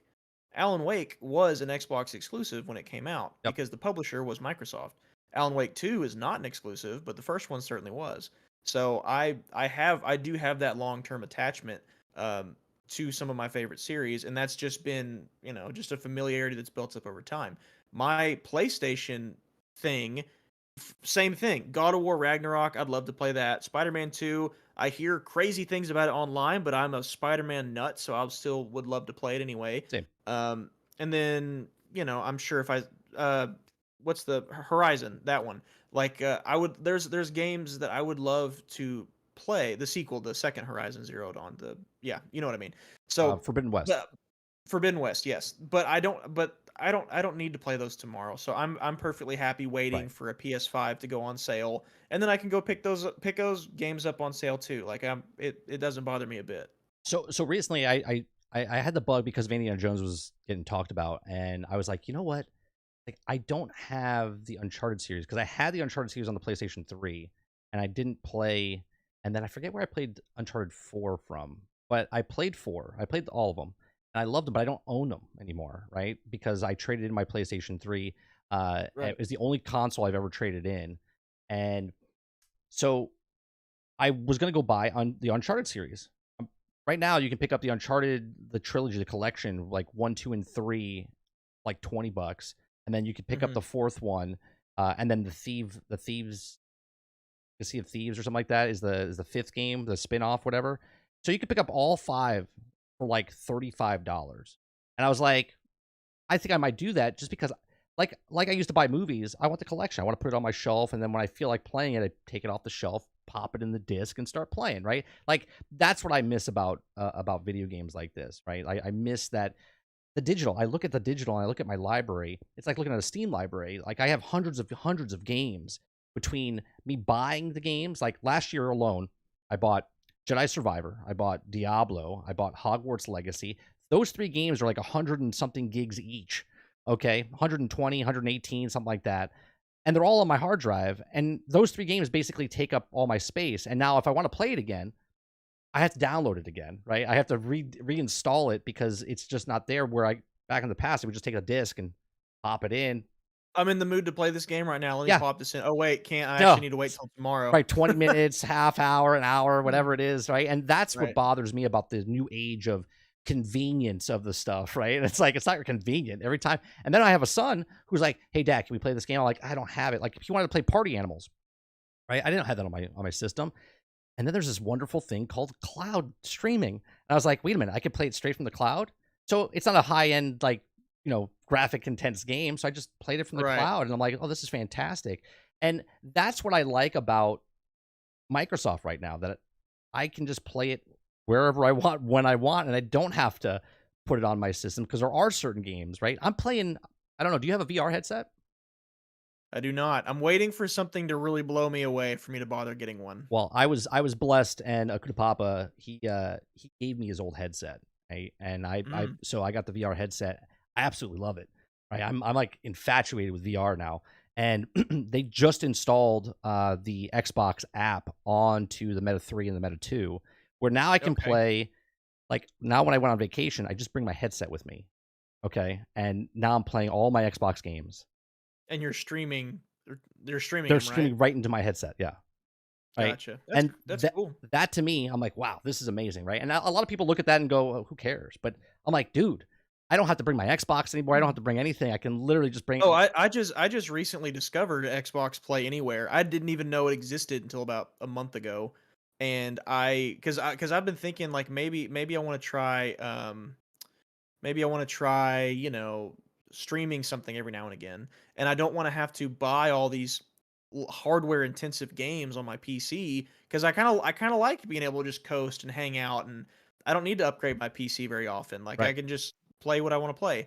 And so I was thinking about it, and I was like, well, maybe I could somehow figure out how to get my Xbox to hook up to my monitor and stream that way. Discovered Play Anywhere, where I can turn on my console and have it stream to my screen or my phone if I'm not home and play a game as long as I have a controller that's Bluetooth to the device. And I'm like, I don't see the need for physical stuff at all. Yeah. I get Crazy. now why so many people have just thrown it to the wayside because this is so easy. Now, when you include install times, I'm like, okay, what's convenient about waiting 8 hours for a game to download? But if you're talking streaming, which I generally don't stream the games I play because my internet's not the best. Right. So I don't want to lose connection, especially if it's like a I don't know if it's like a multiplayer game or something. I don't know if that's even Yeah, available. multiplayer's not, it's hit or miss. You have to have good internet, but if you're playing a single player Yeah, game, you'll see like a little hitch there, here and there, sure. but Yeah, I'd definitely be willing to try it because they've got cloud. I know they do, and I just haven't used it myself. So that's pretty neat. And the VR thing that interests me too because I've been waiting for that Ready Player One moment where everyone goes, "Oh my god, you've gotta jump in and play this. This is what'll make you sell off your backyard from your house." And I'm like, "Well, I haven't seen that yet. When did that comes, I may get a headset." Did you hear that their Ready Player One is actually Yes. Ready Player Yes. Verse? They're gonna have their own Yes. universe. Yeah, VR. And I'm like, "Ugh, don't do it. Real quick, Robert Jones in chat says 30. Have you asked Kingerd the lore of his name? I did in his first interview, but if you want to tell him where you got your name from. The lore of my name. Yeah, so it's just a play on so the way the my last name looks like you would read it as Kingerd. It's not my last name, but that's how it looks. And so all my life, people all through school, all through whatever, in football as a kid, they called me Kingerd, even though that's not my name. That's just the way it looks. And so I made that my gamer tag. It's just been kind of I've just owned it. That was my nickname throughout school. Everyone called me Kingerd. When I walked across stage of graduation, they said, "Congratulations, Colby Kingerd." And that's my last name is pronounced Kingard, so I've just gone by Kingerd forever. And so yeah, that's where my name came from. There you go. Not super exciting, I know. But it's just a mispronunciation mostly. So speaking of the Indiana Jones game and Uncharted and like the Tomb Raider type stuff, right? Are you excited Mhm. for this Indiana Jones game? Did you ever play any of the Indiana Jones on the three? I Like, sure did. did I you? sure did. Okay. I sure did. I thought I don't remember what it was the name of it. I remember playing it a ton with my cousins though. Like you had the whip, you could swing across gaps and I stuff. forget what the name. I forget what the name of it I was. I don't remember the name of the game, but like I remember that was actually my The introduction to Indiana Jones Journey or before I'd even seen the something. I movies. think it was like the Journey. Chat, tell me. Chat, help us out here. Indiana Jones was it called like the Journey of something? They I forget what it was called. Mash, that was funny. They called him Kinger, but it was actually William. um, It is a Viking name. I agree. But yeah, if someone knows the name of that Indiana Jones game, let us know. I can't remember it for the life of me. But that was Krebsy my will look it up for introduction. us. That was my intro to Indiana Jones before I'd even seen the movies. It was that game. Really? I, oh yeah, I hadn't even seen the movies yet. I played that game first, and then that's what made me interested in Indiana Jones. So I absolutely, yeah. And I am not. I wouldn't say I'm excited. It's more so like, oh, cool. Another game's coming out of a popular property. Let's see how it goes. Like I'm not. I'm not chomping at the bit for an Indiana Jones game or anything like that. Is that the real name, Krebsy? That sounds made up. And the Infernal Machine, no way. Is that what it was? I don't think that was it. Geriatric Indiana Jones. I don't think that was it either. Yeah, I don't think that was it. Indiana Jones and the tax exemption status. Did you see the new movies? I haven't seen Crystal Skull and I haven't seen the Dial of Destiny. They don't exist in Crystal my. Skull Crystal Skull I did unfortunately see, and Dial of Destiny I can't imagine I'll ever take the time to watch. Yeah, they don't exist in me. My father watched the last one and my son watched it with him. And Mm, I was kind of upset with my dad because I was like his first Indiana how dare you? Jones. I was like his That was first. his first one? I Oh, was like his first no. Indiana Jones, and you know what? My son doesn't know anything, so he's like, yeah, it was really entertaining. And now he wants to watch the old ones, and I was like, you should have watched the old Okay. ones first. Some good can come from this, I guess. Yeah, so I was a little upset about that. Okay, so Indiana Jones, you're not excited about it, but what are you expecting? Like when you say Indiana Jones, like what is your I'm expectations of an shocked Indiana that Jones game? well, I'm shocked that well, okay. My expectations of an Indiana Jones game would be as long as they could somewhat emulate what the old ones were like, then I'd be happy. If Okay. it's got some platforming, got some combat, got some puzzle solving, it's mostly linear. Um, but in today's age, you've got to have more than that. Like you can't just make a platformer and put a famous IP on it. Right. Looking at you, Gollum. How'd that King go for you? Kong, Gollum, King yeah, Kong, all yeah. the How'd that go for you? So, I would say that I s- I'm expecting probably some good visuals and probably they're not going to go like open world route. I don't think. Have they announced anything about it yet? Am I speculating stuff No, that's no, already been no. shared? Tomorrow is when we get to see it. So Tomorrow. Okay. speculation is that supposedly people said it's going to be a third person, first person game. There's going to be parts that you're first person, the parts that you're third person, right? I don't know what that means as far as like maybe you jump on a car and then all of a sudden, it's third person. Right. My biggest Right. thing when they tell me there's an Indiana Jones game coming, I said this on another podcast. It needs to have Harrison Ford. It needs Oh yeah, to absolutely. have Harrison Ford. There is no other way possible that you give me an Indiana Jones game and it's some guy impersonating Harrison Ford's voice. Like So is I there a need a possibility visually. that it won't? I don't Is there a know. possibility that it won't be? They haven't even announced that They haven't either. said anything. Okay, $20 says that Harrison Ford will not be in it, and it'll be a younger version of Indiana Jones, and it will be a Uncharted slash Tomb Raider clone without the guns. That is what I will say. Okay. My dream. Did you play RoboCop? I forgot if I asked you last time you were on the show. No, you did. No, but You didn't. I Yeah. looked into it way more after you and I talked about that. Like That's I right. We had saw this a lot more conversation and on you it. told me to look up the thing and you showed it to me. Yeah, Mhm. and I had nightmares after that, by the way. Good. Um, I hope they take this Indiana Jones game and do what they did with RoboCop. RoboCop, the video game, Rogue City, was taking place after RoboCop 2, in between RoboCop 3, and Hmm. honestly, it's a better than RoboCop 3. The story in the game was better than the third movie. Now, Star Wars Outlaws that's coming out, that takes place in between Empire Strikes Back and Return of the Jedi. So I'm Hmm. hoping that this Indiana Jones is 100% Harrison Ford.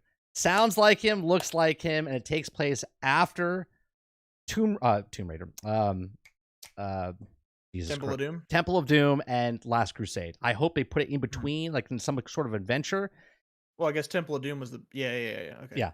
Right. Yeah, because it was Raiders of the it Lost was a Ark. prequel anyway. Yeah, yeah. Hmm. So I hope they do it in between that. Okay. Now that's not going to happen. I don't think. I don't think. If they had Harrison Ford, yeah, El Nini in the chat, I agree 100%. If they had Harrison Ford, they would have shared it by now. They would have at least said that You Harrison think Ford so? is coming back.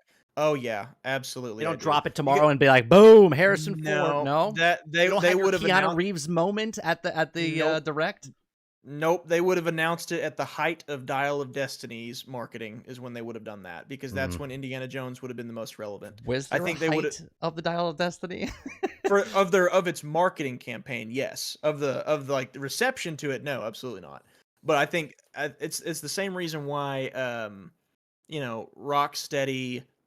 Rocksteady had Arkham Asylum come out. I believe it was a year after The Dark Knight, because that was just a good time.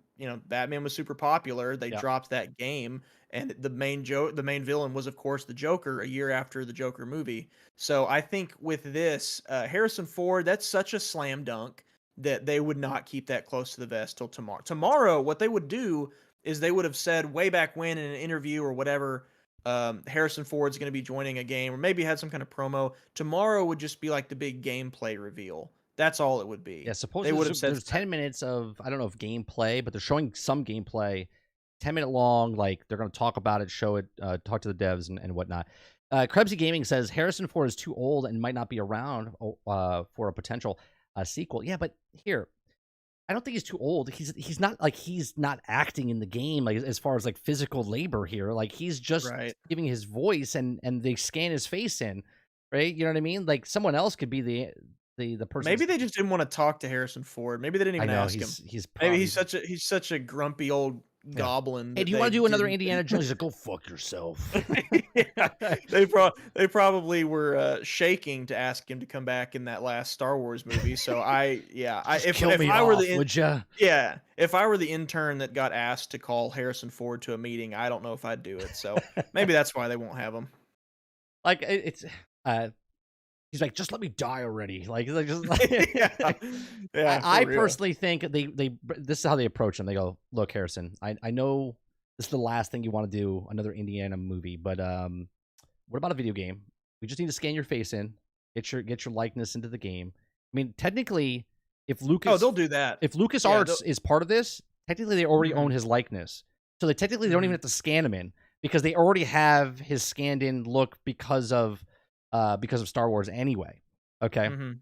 If So they I think if they go younger indie, they're gonna go for like a combination of Harrison Ford's face mixed with something mm, original to try to make it stand out from the movies because Harrison Ford's not getting any younger and everyone wants to franchise everything. So if they have any hope for a sequel, their Indiana Jones will need to stand out at least a little bit.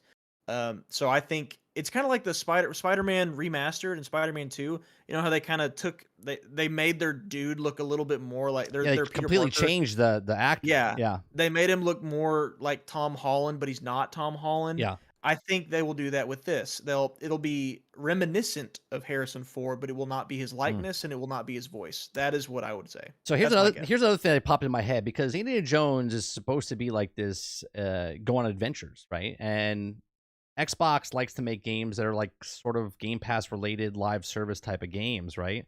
Mhm. Do you think they make this a No live service freaking game? way. Do you think they No make this a freaking live way. service game where they come out with different No episodes and way. stuff? Or do you think it's just a standalone one and done?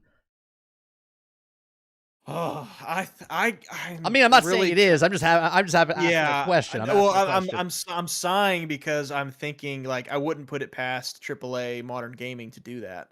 But I think this is just solo single player. I think they're gonna go for that Tomb Raider, Uncharted crowd, Mm. nostalgia indie fan. I think that's what they're gonna try to hit with this, Yeah, I think which could be great. It could be great. look, I think the standard. I said this on my other podcast with Sarge.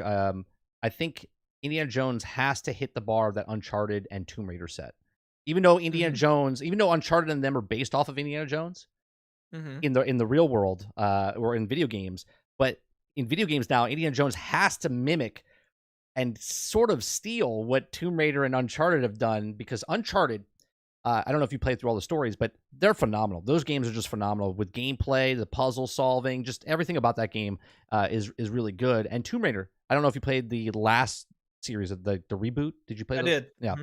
those were great. She's a little psycho, but but they're great. They're great little games, and I think Indiana Jones has to hit the same type of strides as those two games. Yeah. Well, I do wonder what a gameplay loop for a modern day Indiana Jones game would look like because he's never been a shooter, No, so it shouldn't be a shooter, but you also it shouldn't be a brawler either because this he's not Batman, he's not Sam Fisher, he's not Ezio Auditore, he's not right? God of War, like he's not fighting dozens of people. So what does the gameplay loop look like? So that kind of makes It's me think Gollum. That's well, there they'd Gonna be be remiss. Gollum with Harrison Ford. They would be smoking something to not have platforming in the game and Right. puzzle solving. Like that's got to be there. But I actually wouldn't be shocked if it was a more of a cinematic type game, not full on What like PlayStation's known Telltale. for, yeah. Yeah, yes, exactly. Not like Telltale or Supermassive, but more like what a play they're going to probably try to emulate a PS4 era exclusive with this game would be my bet. Hmm. That is what they will go for. I'm not excited for an Indiana Jones game, but I am excited to hear about what it is tomorrow, right? Like I'm excited to find out what they're doing and boy, I swear to God though, if it's not Harrison Ford, you're gonna watch the internet explode and be like, what are you doing? Like They're going to be in for it, man. I will be waiting with my popcorn because I don't think it'll be Harrison Ford. someone said Not because earlier, they didn't it's gonna be try. Shia LaBeouf. Shia LaBeouf. Not because they didn't try. They probably did entertain it or maybe even offer him something and he said no. I think if it's anyone's fault, it'll probably be Harrison's, but then from business perspective, they're going to want this Indiana Jones to stand out from Harrison Ford's. So I could see them bringing in a different voice actor. All right, chat. You guys don't think it's Harrison Ford? All right, we'll see. We'll see tomorrow if what happens. I'm trying to think of other news from Xbox. I really don't think I mean, people were Well, melting. there's the Sweet Baby Ink thing you asked me about Oh, that's earlier. right. That's right. So you did a video, or you're doing a video. You're doing a video. Your next Yes. video. Explain to chat and anyone else that's Mhm. watching the video that Mhm. or that you were making, and now that how it evolved into something else. So right now I'm making an Alan Wake 2 video, and I had planned on it being like my first ever game review because I have not posted a game review yet. I Okay. don't really want to be a review channel, but I wanted to do one for Alan Wake 2. Well, in doing that, I couldn't ignore the controversies happening around companies like Sweet Baby Inc. Because it's I guess it's a company that they advertise themselves as narrative consultants, Okay. and their mission, according to their website, is to help gaming to add more inclusivity and or inclusion and diversity to gaming. So companies will hire them out to come help write their stories, write their characters, give their scripts a second pass to make the games more inclusive. They were hired to work on Spider-Man 2, God of War Ragnarok, and Alan Wake 2, and several other And studios used Suicide them too, Squad. and Suicide Squad. Yes. So because of that, I couldn't ignore it. So now there's like a good 7-minute chunk of my upcoming video that's all about Remedy, Alan Wake 2, and Sweet Baby Inc. But I do think it is a very, very interesting discussion about when a studio goes to a publisher or a parent company or whoever and says, "Hey, it's time. Let's make a deal. You guys fund our development. Let's market our game." And they say, "Yes, we'll do that, but we want you to go work with these narrative consultants. They're going to make sure your game is diverse enough." Right. I feel like this is what they did, right? They put a character in, and they're like, yeah, this is I don't know what happens in Alan Wake. I never played it, so I don't Hmm. know, right? But they'll take Alan Wake and they'll put him in and go, well, this game would be better. Is it possible you can put a black diverse player in this spot instead of this character? And they'll be like, well, this is a major character. Like, yeah, but is it though? Like, you just need to change it because Hmm. the Hmm. the spectral limits here of people playing your game, they're going to look at this and go, well, it's I don't see myself in this game, right? Like this is what the way they, I'm assuming they pitch it to people, and they're like, all Right. right, fine, I guess our hands are tied. Go ahead, change this character into whoever you think it should be. Hmm. That's what I feel like they do. Well, yes, and it depends on the company and the game. So they're not always narrative consultants. Sometimes they are. Sometimes it is for narrative. Like again, according to their website, they were consulted for the narrative on Spider-Man 2. That means they assisted with the writing. A company that specific goal is for inclusion and diversity assisted with the writing of Spider-Man 2, the game's narrative. With God of War Ragnarok, I don't remember off the top of my head. I do believe it might have been about narrative as well. And then Alan Wake 2, it was character arc, voice, and sensitivity reading. So I'm sorry, that's i- just if you yeah, well that's why my segment is 7 minutes, and I won't go into everything yeah. here Don't that I'm because I going to want talk people about to watch. there. Yeah, I want people to watch your Uh, video. but man, after my video comes out, I probably won't please anyone. I think everyone's gonna be pissed at me. Yeah, But it is what it is. and I think that's how it's gonna be. So sensitivity reading, I had to look it up because like what is that? What's the Um, sensitivity reading right now? right, yeah, right. Sensitivity reading means that they will look over an already written script or story, and they will look for anything that would be deemed too offensive to someone. Someone Or would find someone, it anyone, offensive. right? Anyone, Yeah, yeah. right. Yeah. And so they would pitch for that to be removed or altered in some way. However, again, this doesn't spoil my video or anything, but there is offensive dialogue in Alan Wake 2 for both sides of that spectrum. Like it's pretty even across the But board. how do you judge something if it's going to be offensive or not?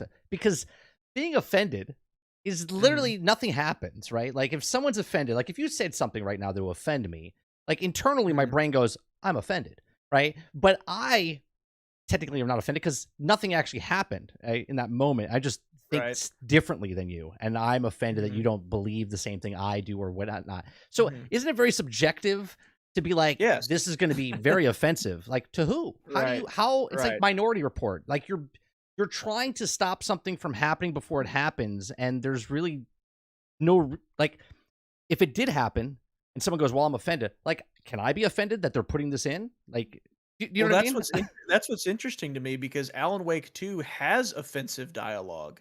Like it does, like specifically racially offensive dialogue towards both black and white people.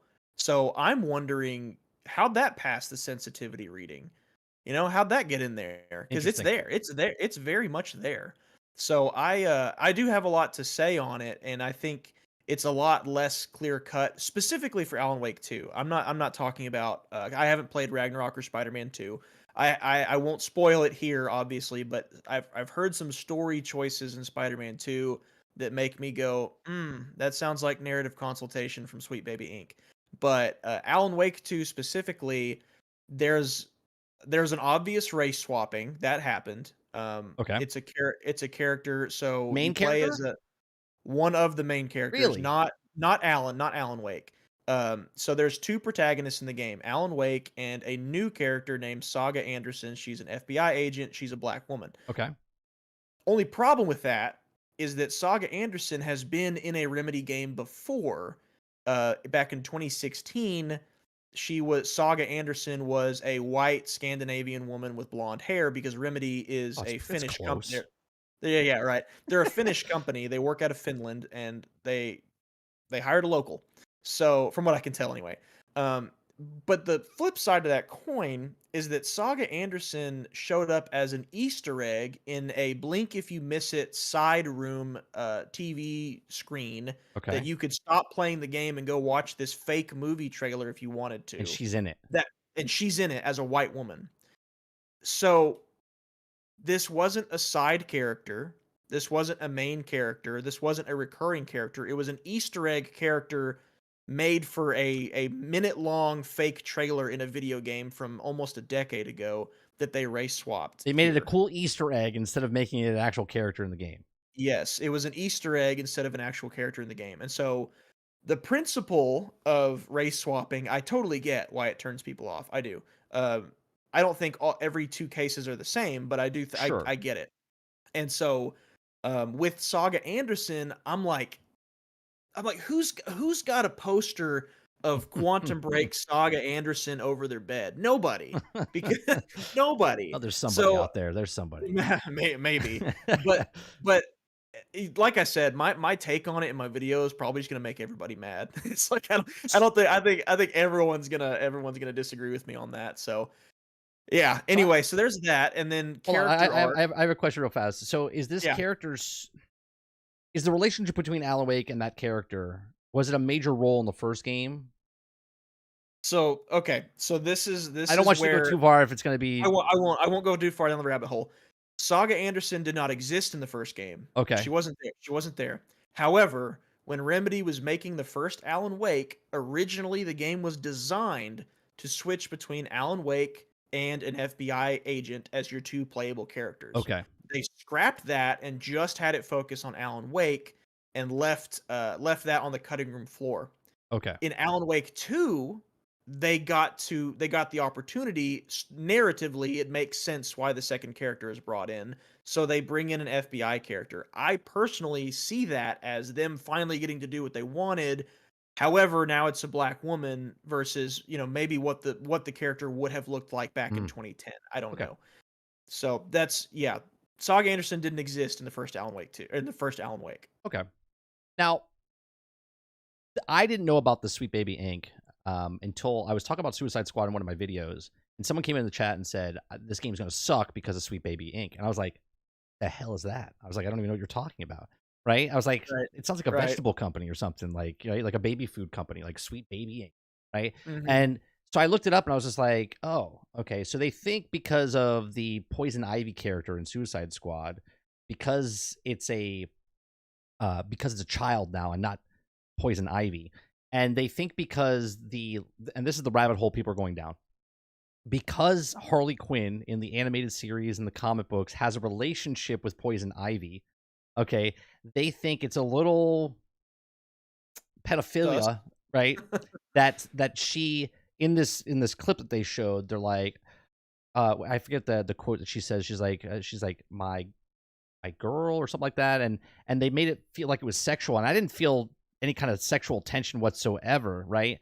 Mhm. And people were saying, well, it's a little weird that she's a little girl now and Harley Quinn had a relationship with her, and I'm like, where are you getting this relationship from? Like, we know nothing about the story of Suicide Squad that they're making, and it might be in the HBO show and it might be in whatever else, and they're a couple, right? And they're like lesbians or whatnot. But I don't understand the whole pushback about this because of it. Now, obviously, none of us have played the game. We haven't got to that point yet, so we don't know if it's going to be pushed down our throats or something along the line. But one of the, I think his name was Comic Historian. He's a YouTuber that made a review, and he talked about this and said he got to play through that section, and he said in no way, shape, or form is that connected to the comic books and to the series. He said that there is no sexual tension or anything along the lines. It's just Harley knows her because she was friends with her, and now she's a child because she was born again, basically through a seed, and Lex Luthor was using her as a, a test dummy type of thing, right? As a Mhm. slave, basically. So Is that confirmed or is that speculation? speculation for if she's a girl or a daughter, or not If a daughter, she's like sorry, if she's like child. regrown from a seed or Yeah, something like that. she basically what happened was at the end, because this takes place 5 years after Arkham, and Okay. she died in that game, so Yes. she's supposed to be dead. Mhm. I Okay. noticed Well, that in the yeah. first trailer a plant coming out of the ground, and I paused it on one frame and I said, "Is that Poison Ivy?" I said, "I think Poison Ivy's alive." And everyone's like, "No, no, no, she's dead." I said, "It's a comic book." I was like, "She's dead until Yeah, no she's one's not, dead in right?" a comic book. Right. So then they showed it to her, and then when they revealed her, I was like, "Oh, she's a girl." Now, obviously, I think it's a little weird that she's a child, but it's the Groot scenario again, right? From like Guardians of the Galaxy, right? It's a child and she's growing up, and maybe by the end of the live service, maybe she grows up to be a woman again. I don't know, but so That sounds like a colossal nothing burger. right, Sounds like nothing more than outrage bait for clicks. There is no version, no dimension that we live in where Suicide Squad is released and there is sexual tension between Harley Quinn and a and a child. child, That right? will not it will not happen. That's not a thing. And I find it funny that people are like, "Well, I'm boycotting the game because of this." I'm like, this feels like Hogwarts No. Legacy all over again, right? No, there's gonna be something about like income inequality or something in the game. That's gonna be Sweet Baby Inc.'s contribution. It's not gonna be about, let's promote this type of relationship with a child. Yeah, No right. way.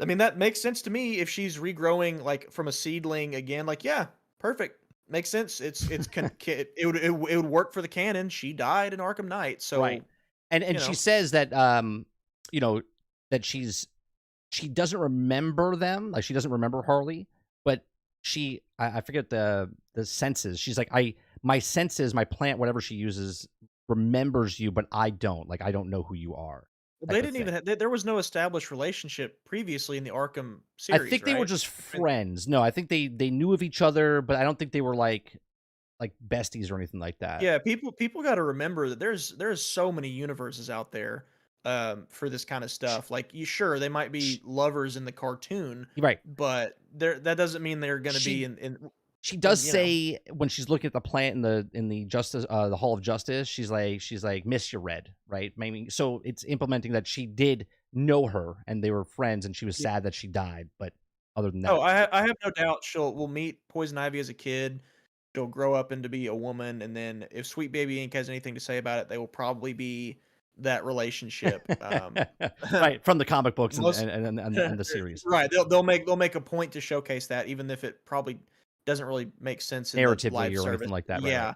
So, that's not gonna happen while Poison Ivy's still a child, though. That's not a thing. Do you what with the Sweet Baby Inc. thing, right? Let's say like again, I didn't play Spider-Man 2 and they say it's in there in Ragnarok I haven't played, but do you as a gamer I feel like if you're looking for something to hate on a game, if it's live service, if it's about the Sweet Baby Inc., that you could dissect and see it and then be like, yeah, that's bad. But if the general public is not looking for this stuff, right? They're just playing the game.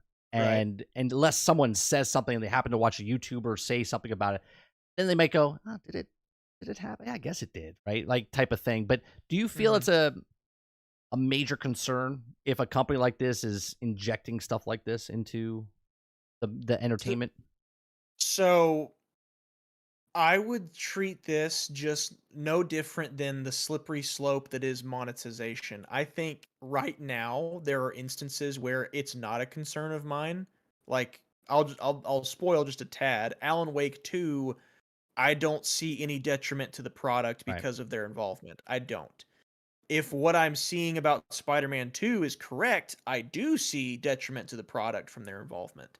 So I don't think it's the same for everything.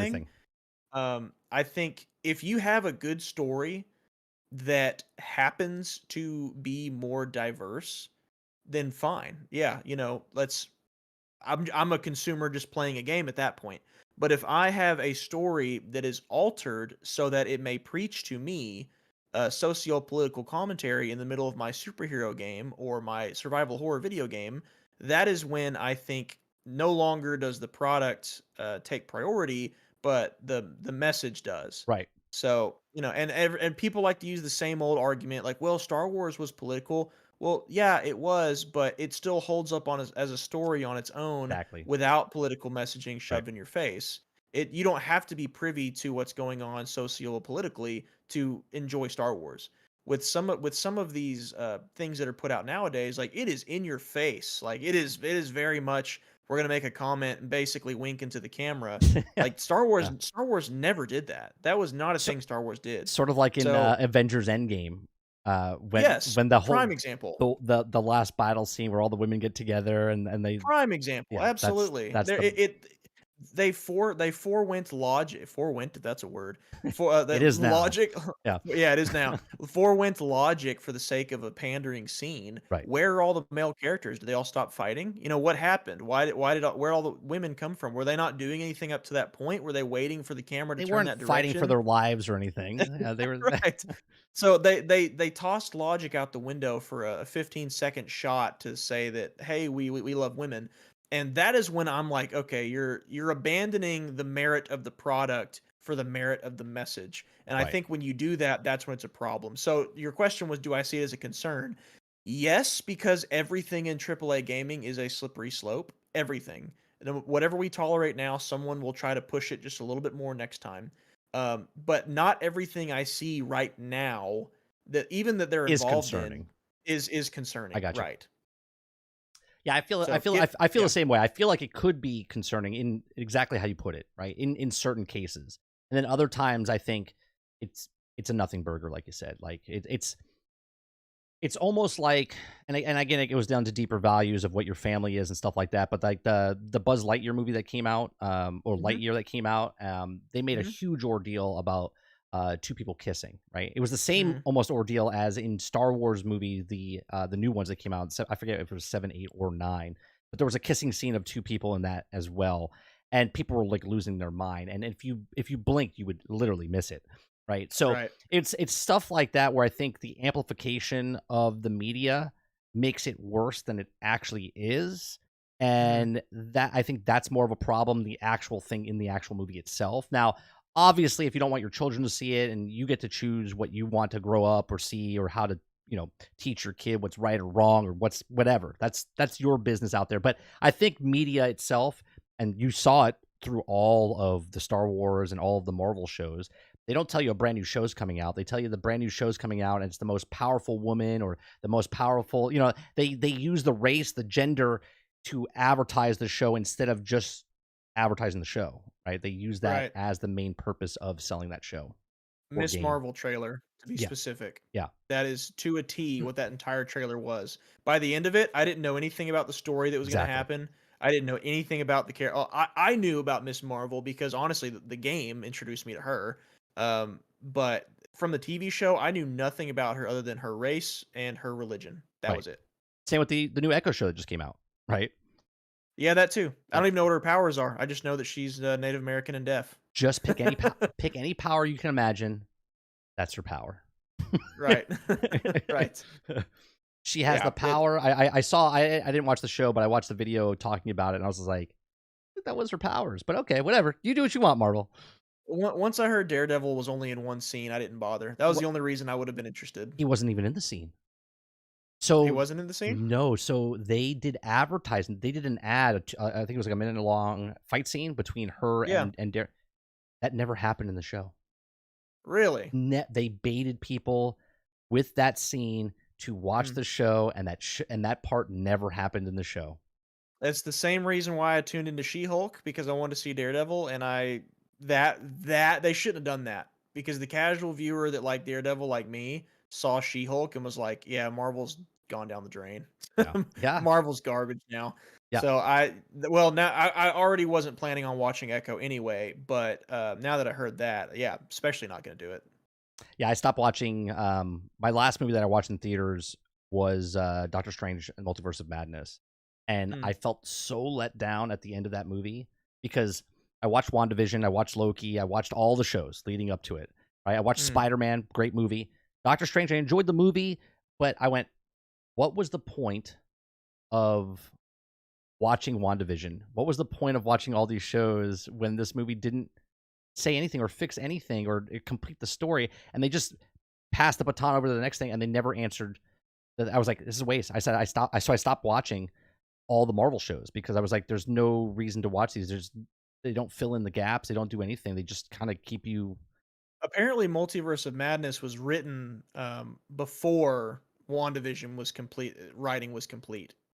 From a couple articles I read that came out somewhat recently, according to Elizabeth Olsen, the writing was flip flopped.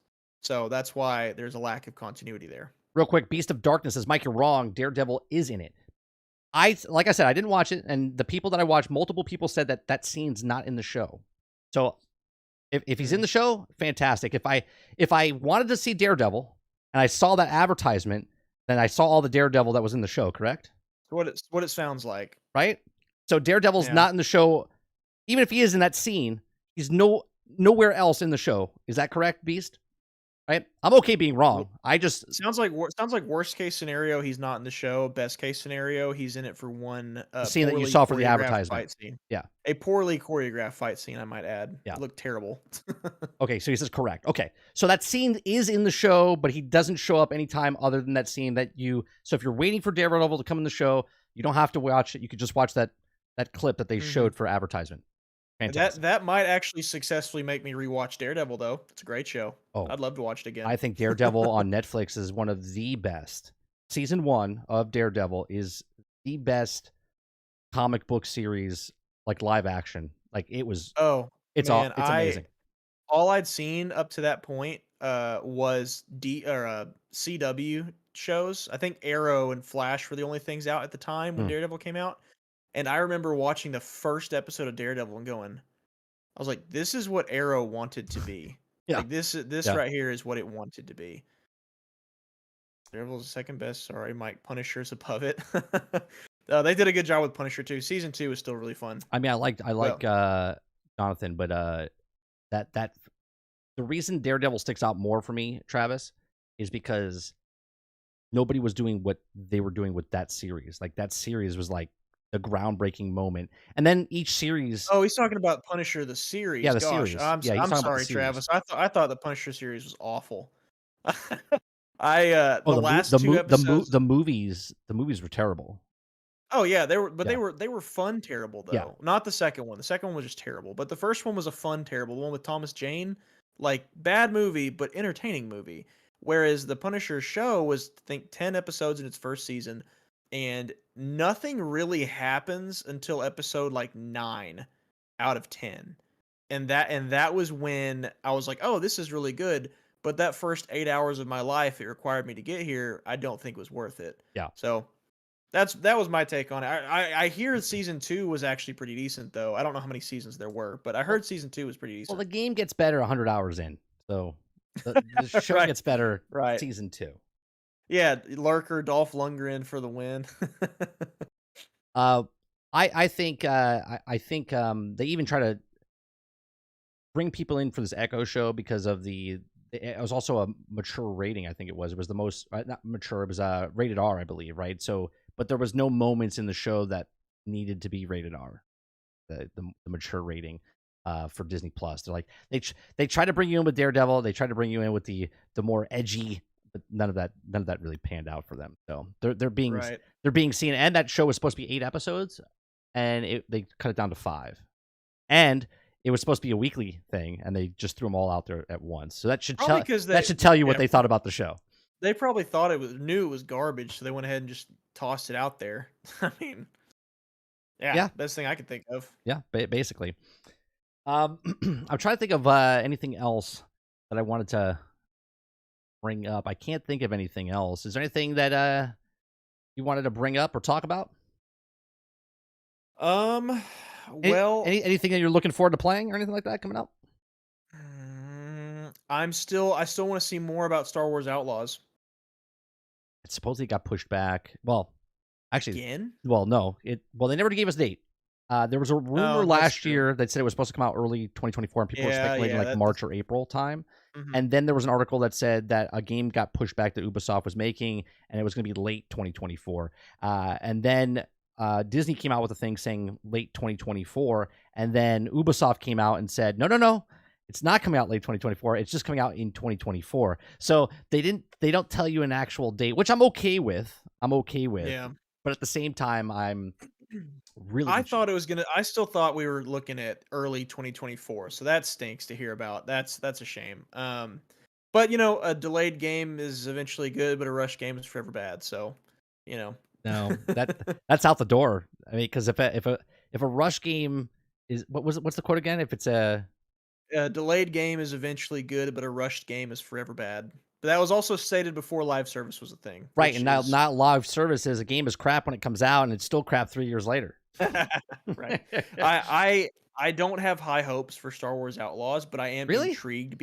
Well, I am intrigued. I'm interested. Everything I've seen, which isn't much, looks interesting. But the fact that Ubisoft is involved is what makes me go, all right, bloated open But it's world, massive. not really Massive much to makes pretty good do. games. They make Division. They made the Avatar game. Now, people like or don't like it, but they say it's a pretty good game.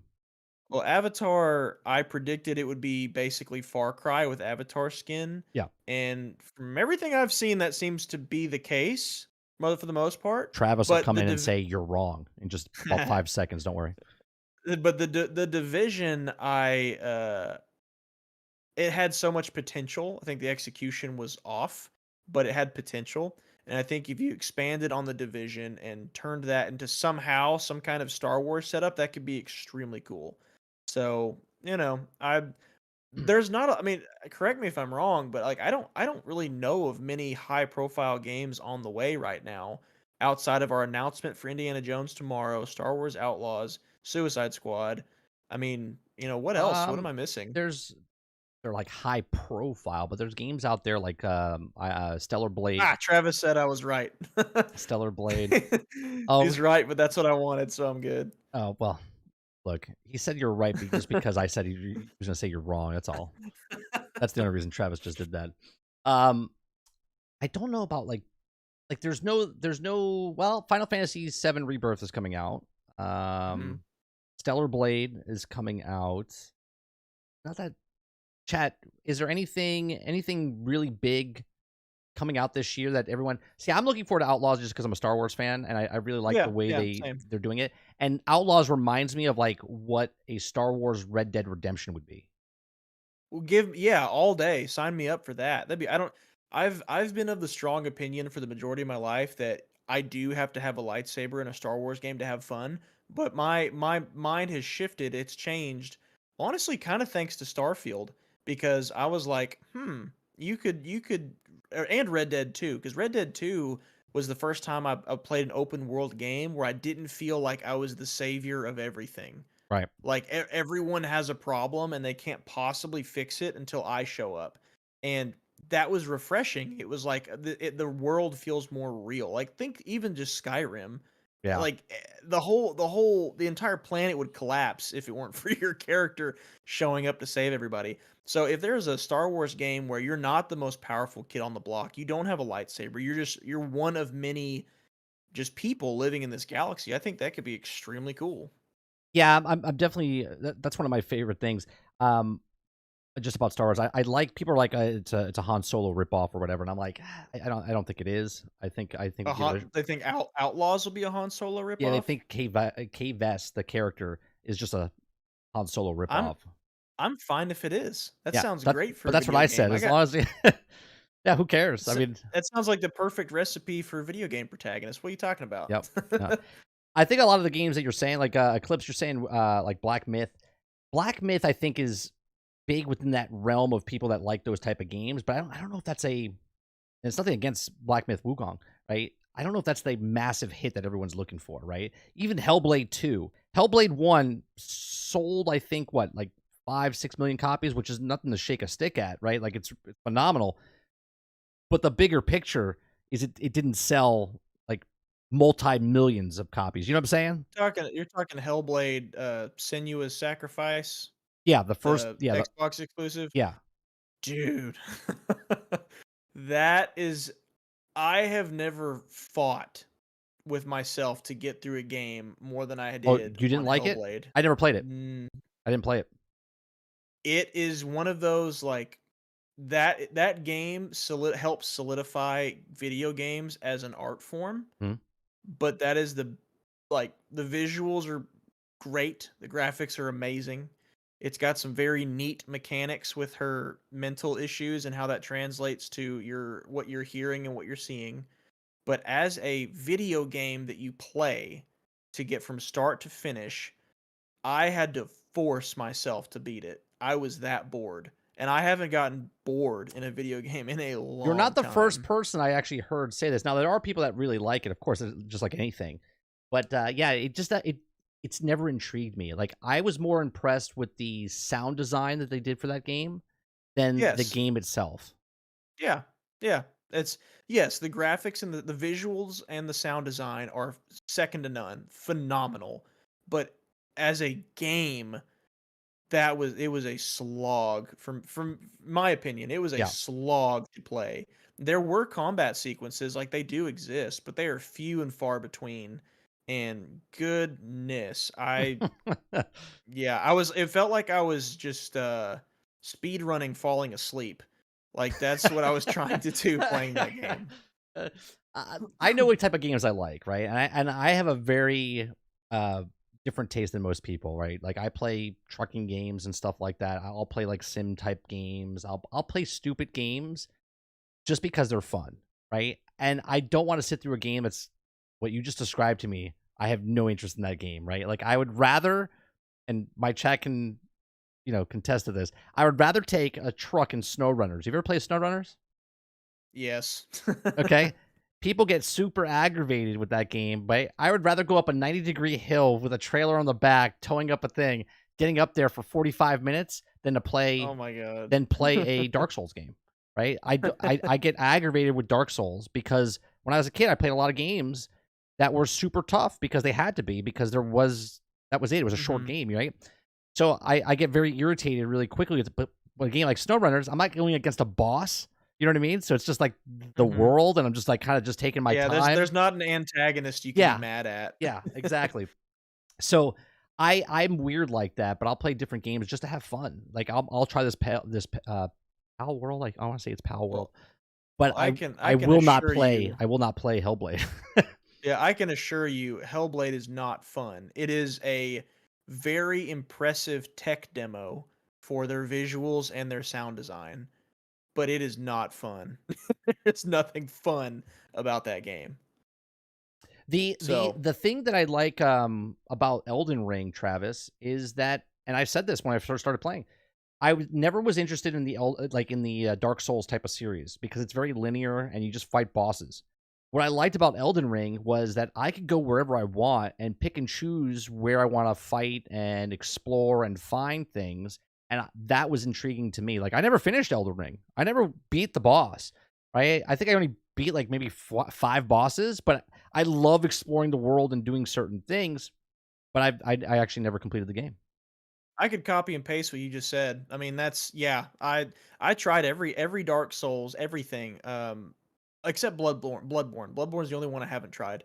But Sekiro, I enjoyed more than Dark Souls, because it was, I don't know, a little bit more picked up a little bit more, a little faster paced. Right? And Dark Souls, I liked it, I did, but it was very linear, and I couldn't get, dying against the same enemy 50 times. It was not like that's Yeah. it's now almost like a meme, like, oh, that just get good, or Get like good. Right. Get good. you just don't appreciate Souls game. No, that's not true. Like it's not that turned me off of it. It was that when I got to that boss or I got to that enemy, I can't do anything else until I get through it, until I get through that one enemy. Right. You're stuck, and you And have to force yourself to get through it. yes, whereas Elden Ring, I died the same boss 30 times. I go, "Okay, I need to go do something else and come Yes. back to this." Exactly right. And I had that freedom in Elden Ring. So Elden Ring was the first Souls-like game, I guess what they call it. Soulsborne Yeah. game where I actually like played it and played it and played it and played it and kept coming back and kept coming back and playing it and had a great time. And I didn't end up beating it either, but I put a lot of time and more time in Elden Ring than I did all the other ones combined, for Yeah. sure. I almost put 100 hours into Elden Ring, and I did some boss fights. I just like fighting the regular guys out in the world and doing stuff, right? It was just Yeah. I love exploring, going into the deeps of the depths of the different areas you go, and it was Mhm. awesome. But There I was have no yeah, interest in I playing the just same boss fight 40 times in a row and nothing else. you know how refreshing it was when I first booted up that game and I was like, "Where am I supposed to go?" And I realized very quickly there's not really a supposed to go. Like, yes, eventually there's an end goal to get to, but right now, just go from place to place, Yeah. see what's there, see who you can fight, see what loot there is, and just keep doing that until you're strong enough to go, beat the dude in the castle, the grafted, yeah, Godric. Until you can beat him, like, just go level yourself up. And that was awesome. Like it what that's not create your own fun. That is we have fun for you and there's a lot of it. You just got to go find it now. Like go out in the world and find it. We don't Right. have waypoints everywhere for you. So that was great. I loved Elden Ring. People like to crap on that game because of the graphics, and I think for me it Graphics goes are back to what I fine. said. Yeah. Well, it's what I said about Fortnite back in the beginning. I don't think a game has to look like a movie to still be enjoyable, and I don't think Elden Ring's graphics were bad. There's certainly better games with better or I'm sorry, there's better graphics than Elden Ring for sure, even when it Sure. came out. Even with Starfield, But there's better graphics. yeah, absolutely. But if a game is fun, a game is fun. And I thought Elden Ring was extremely fun, so it was never even a question. Like they didn't deter me at all. I think people crapping on the graphics of Elden Ring to me just kind of seems like looking for a reason to dislike something that's popular. That's how it feels to me. I call those people the graphic snobs. Like there's coffee snobs, there's wine snobs. You know what I mean? Like these people that are graphics Mhm. are like they're like these things don't they're not up to par. It's like shut up, right? Like the most popular games in the world are not graphic intense, right? Minecraft will shit on anything because of the popularity of Minecraft, right? And that's basically the worst graphics ever. Okay, Oh for yeah, modern yeah. age. The argument's gone just like that. It was the most. That was an indie game too. Yeah. That was started by But one one guy. guy, yeah, He had a full time job and he started that game he and hated his that job. He had a full-time job, hated his yeah. job, made his own game. Yeah, and I played it when it first came out. I paid $4 for Minecraft. $4 Mm, for early access, and there was nothing in the game. There was like chop down tree, pick up rock, build a house. That was it. Go explore, build stuff, right? There was no right. enemies, there was nothing. There was Mhm. nothing. Uh Yeah. real That quick, gives me hope. Travis says Ghost of Tsushima is, in my opinion, peak story and gameplay. I wanted to play Ghost of Tsushima. That I'm interested in. I never bought it because I just never got time. I want to buy it, I but now like that. Yeah. aren't they doing a reboot? Not a reboot, remastered or speak It wouldn't of. surprise me. It's already a beautiful game though. I mean, it's a I might pick gorgeous it up looking on the game. PlayStation 4 just to own it. It's a good game. I mean, now if you can get past like every beat 'em up now has basically the Arkham combat in it. Like Shadow Hmm. of Mordor, Batman, Spider-Man, like they all have counter with this button, hit with this button. If you can get past that, um Ghost of Tsushima is yeah, that was a good time. I mean, it was super, but I also just love like that kind of, I don't know, I don't want to be, I guess anything could be offensive to somebody, but like just Asian culture, like products that prominently feature stuff like that. I love that. I love it. Like I've been a like a colossal Godzilla fan since I was very young, and Did you I've see the new Ghost one? of Minus one. it's the best Godzilla movie that's ever been made. I haven't seen it yet. I haven't seen it yet. People Sorry are to get you only off topic. scared. Sorry. No, it's fine. People are only scared to say it's the best Godzilla because they want to respect the original. I say the original's still great, but minus one is better.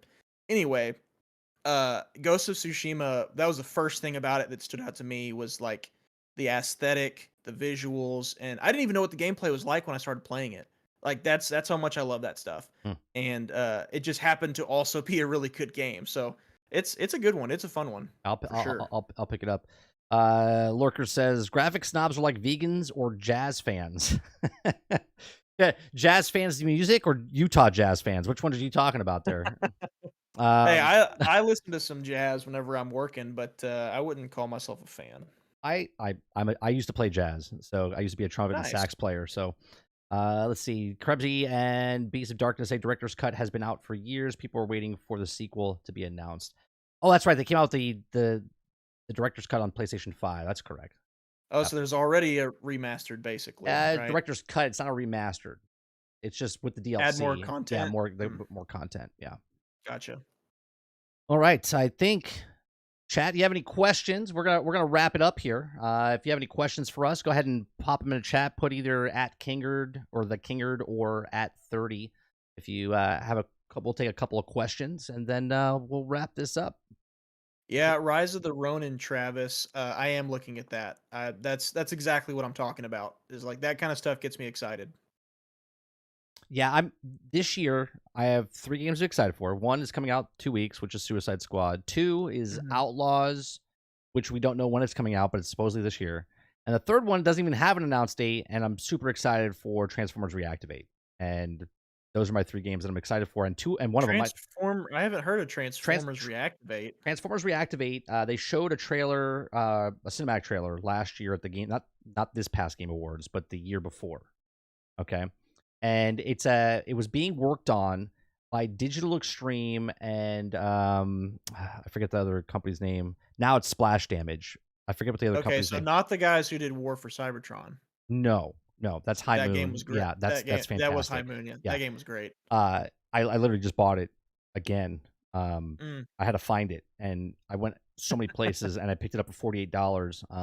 Fantastic. I just played it recently, like 6 months ago on stream. mhm. Both of them, or War of Cybertron and Fall and War. I played. But Transformers Reactivate's coming out, and it's gonna be a live service game, supposedly. Okay, It's gonna be like a that war. could work for Transformers It's gonna though. be like a I would. Warframe Yeah. game, okay? Because Okay. Digital Extreme was there. Splash Damage and Bulkhead are making it now, okay? And you can customize your Transformer infinite different ways. That Yeah, makes sense. Okay, so I get it. Autobots and Decepticons are on the same side, okay? And you're going up against this alien, which is, if you know the lore of Transformers, the Unicron's going to be there, and my brain, I can't think of the actual. This is bad. This is bad. But anyway, It's not the you big get planet guy, right?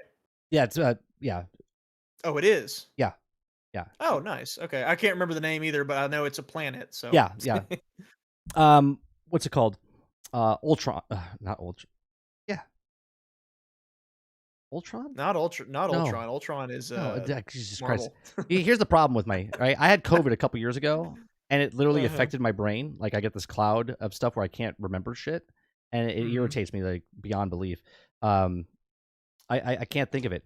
Anyway, that you get to use these characters, and you'll level up each of the heroes. So it's like sort of like the Warframes, right? So instead of getting Warframes, you'll be getting Autobots and Decepticons and leveling up each of those. That's what it's supposed to be like. Well, that's a good way to let Unicron. players Thank you, play it. Travis. Thank you, Unicron. Unicron. Dang it! I looked up Transformers Planet, and can you guess what came up? Unicron. Yeah. Cybertron. Oh, so But yeah, and then I scrolled down, and there it is, Unicron. yeah, Okay, Unicron. yeah. Um, so you're going up against they already came out with toys. The toys landed in the U.S. in December. There's a two Oh, pack nice. of Bumblebee and Starscream, and then there's a Mhm. double pack of Optimus Prime and Soundwave. And then there's supposed to be a whole bunch of other toys coming out, and supposedly it's coming out this year, but yeah, we don't know much about it. So Mm. That sounds cool. I actually had not heard of that yet. Um, real quick, Krebsy says thoughts on the Halo BR certain Infinity was making getting shelved. Do we ever see it, or will it get saved for the next Halo?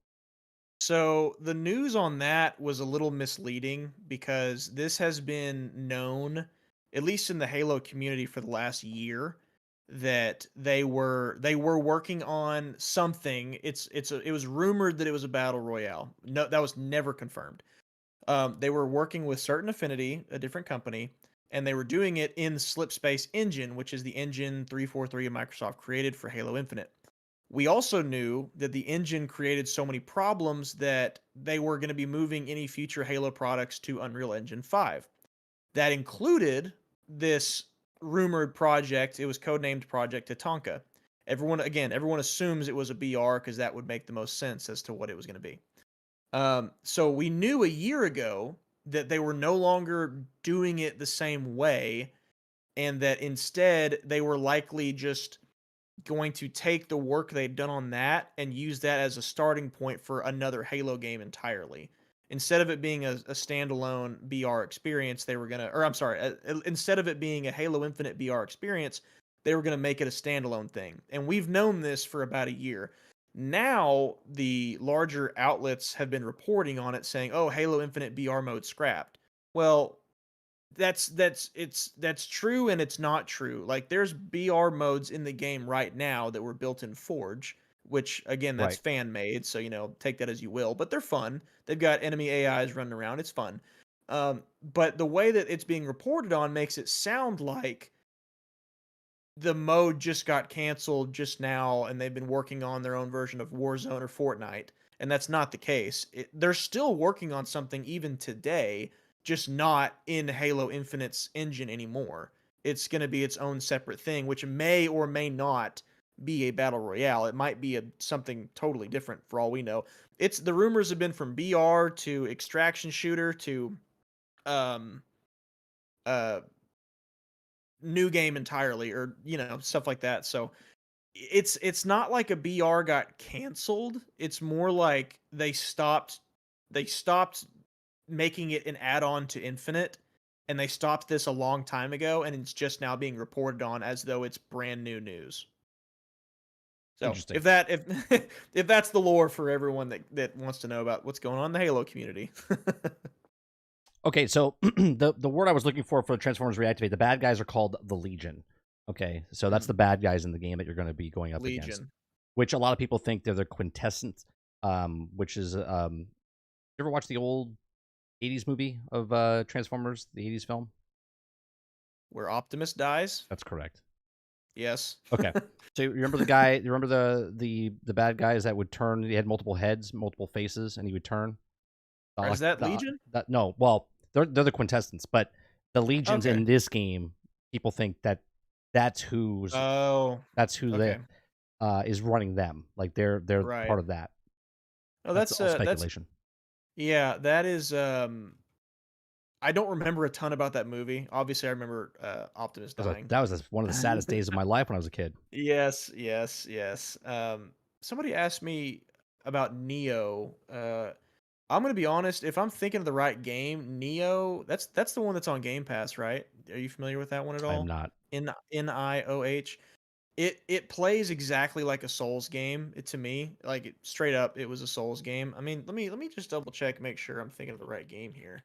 Um, Yeah, it was I've never played it. Yeah. probably more like Sekiro, if anything. So if you like those games, then you'll like Neo. But it's not as hard though. It's definitely easier. Like it's an easier version of Sekiro, but like the gameplay wise, it's very similar. I only made it so far, and then it made me just want to go play Sekiro again, if I'm being honest. So I didn't end up finishing Neo. But I mean, beautiful game though. Like the visuals are beautiful. The boss fights are really like something to look at. This is a spectacle for sure. Yeah, Darkness, you picture Transformers versus the Romans. No, a different legion. Different Legion. Yeah. No, a Transformers game. I would get excited about that if it is if it's got, because that can have shooting or it can have melee. That could go either way. It could have a bit of both. Like that would be really cool. There's a bunch of footage. I made some videos and stuff. You can go to my channel and check out all the. There was a bunch of leaks and stuff that I covered last year. Nice. Yeah. All right. So chat, no questions, nothing else. So I think that's gonna do it for us this evening. Kingerd, thanks very much for joining me again on this channel on this podcast. Yeah, no problem. Pleasure. Tell Thanks for us, having me. tell everyone where they could find you and what you got going on. Well, you can find me obviously on YouTube. My channel is the Kingerd, and I do tune in if I am editing something, like I'm editing a video and you're streaming, I'm on here. So whenever you see me throw something in chat, it's because I've got on one monitor I'm editing a video, and on the Oh, so other it's I'm watching your Lorcan stream. chat. He's there. He's there. Yeah, so if you I do hang around 30's channel now. and it all started with a little email. It all started with a little email you asking me to come on the podcast, Yeah, and and I'll be honest, when I sent it out to you, I didn't think I was gonna get a response, and and because I sent it, because I sent the video after we did the channel, I sent it out to other Mm, people, like the video, said, "This is the type of stuff I wanna do," and yeah, multiple people got back to me. Some might be just nice, and they're like, "Oh, yeah, I'm busy right yeah, now," or for whatever. sure, yeah. Yeah. But, for the most part, this is what I'll be honest with you, if I could do this as my channel, just interview different people, even if it's from Mhm. YouTube or Twitch, or I don't care if you're a doctor and you wanna talk about stuff, right? Like, I just like having conversations and talking, and this is what I when I say it's like, I wanna be like the Joe Rogan of video games, basically, where I interview different people Yeah. from this, space. Yep, you just got to challenge the people without also deterring other people from wanting to come on, Right. you know? Well, Like how do you I be try to find I'll be honest, though, bringing anyone on is kinda hard because you don't know etiquette or what they're gonna do or the quality of their Mhm, mic or the camera, right? So, right. doing certain people, I try to find smaller content creators like myself because they'll be more interested to go, "Yeah, yeah, sure, I'll come on." I didn't know because you had a lot of subscribers, so I was like, "There's no way you're gonna get back to me," but I didn't know you just exploded, right? So you were still new on Yeah. YouTube. I'd only been on YouTube for like 4 or 5 months when Yeah. you first reached out to me. So I was like, "Oh, wow, I didn't know that till last time we talked," and I was, like, very surprised by that, and, so, yeah, I've reached out to a bunch of other people, and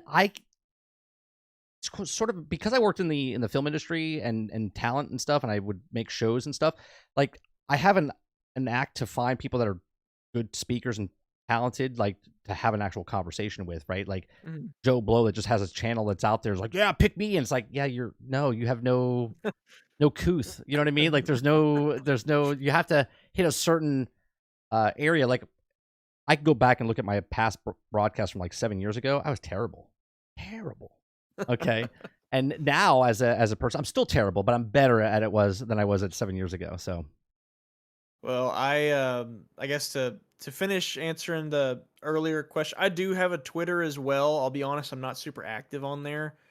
I got it because you have thanks to. to viewer request, I Yeah, you got have it, to. but honestly, scrolling on it just makes me wanna I don't even know what it doesn't The make my day toxicity any is well yeah, yeah, it yeah, it yeah. it doesn't make my day any better to open the Twitter app on my phone, so, like, I'm only gonna jump on there whenever I think of something I wanna share, most likely, so just fair warning.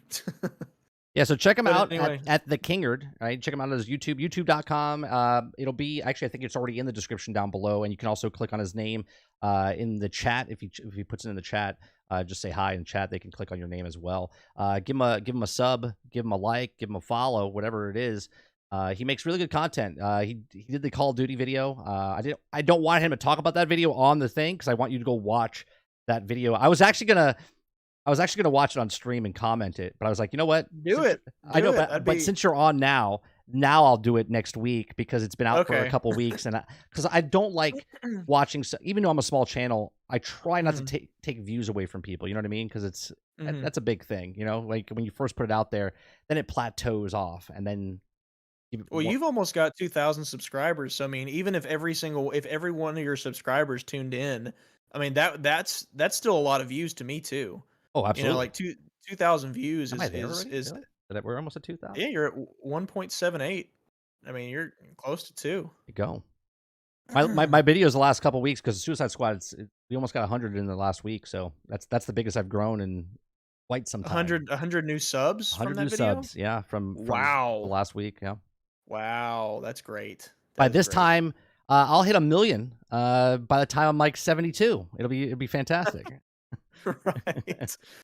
Well, man, I'd be honored if you covered it because, like I told you this last time, I think, whenever you covered my don't pre-order videos, you were the only because on YouTube the copyright thing shows like anyone that's used some Yep, of your video, and I have gone through and looked at some different people that reacted to those videos, and yours was the only one that I watched start to finish because I found it that engaging, and I found you added that much more to it rather than just kind of watching the video and pausing every now and again. So right.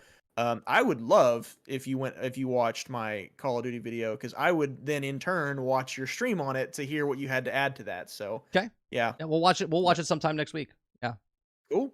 Awesome. All Sounds right, good to chat. I me. appreciate you guys coming out and hanging out with us. Make sure you hit that like button down below. Make sure you hit the subscribe button. If you'd like to go above and beyond, don't let Lurker give you your gifted membership. You can become a member yourself for as little as $5. And we do appreciate all the gifted memberships that Lurker did and anybody else that got. Actually, you know what? I don't want to say it like that. Let me look at what you guys did. We got Lurker, who gave the 20 gifted memberships. We got Magic Dolphin, who gifted 1, and Travis with a 10-month membership. And I appreciate every single look. I'm getting choked up. I appreciate every single one of you guys for coming out and supporting the channel. And we'll see you guys tomorrow morning for some gaming news.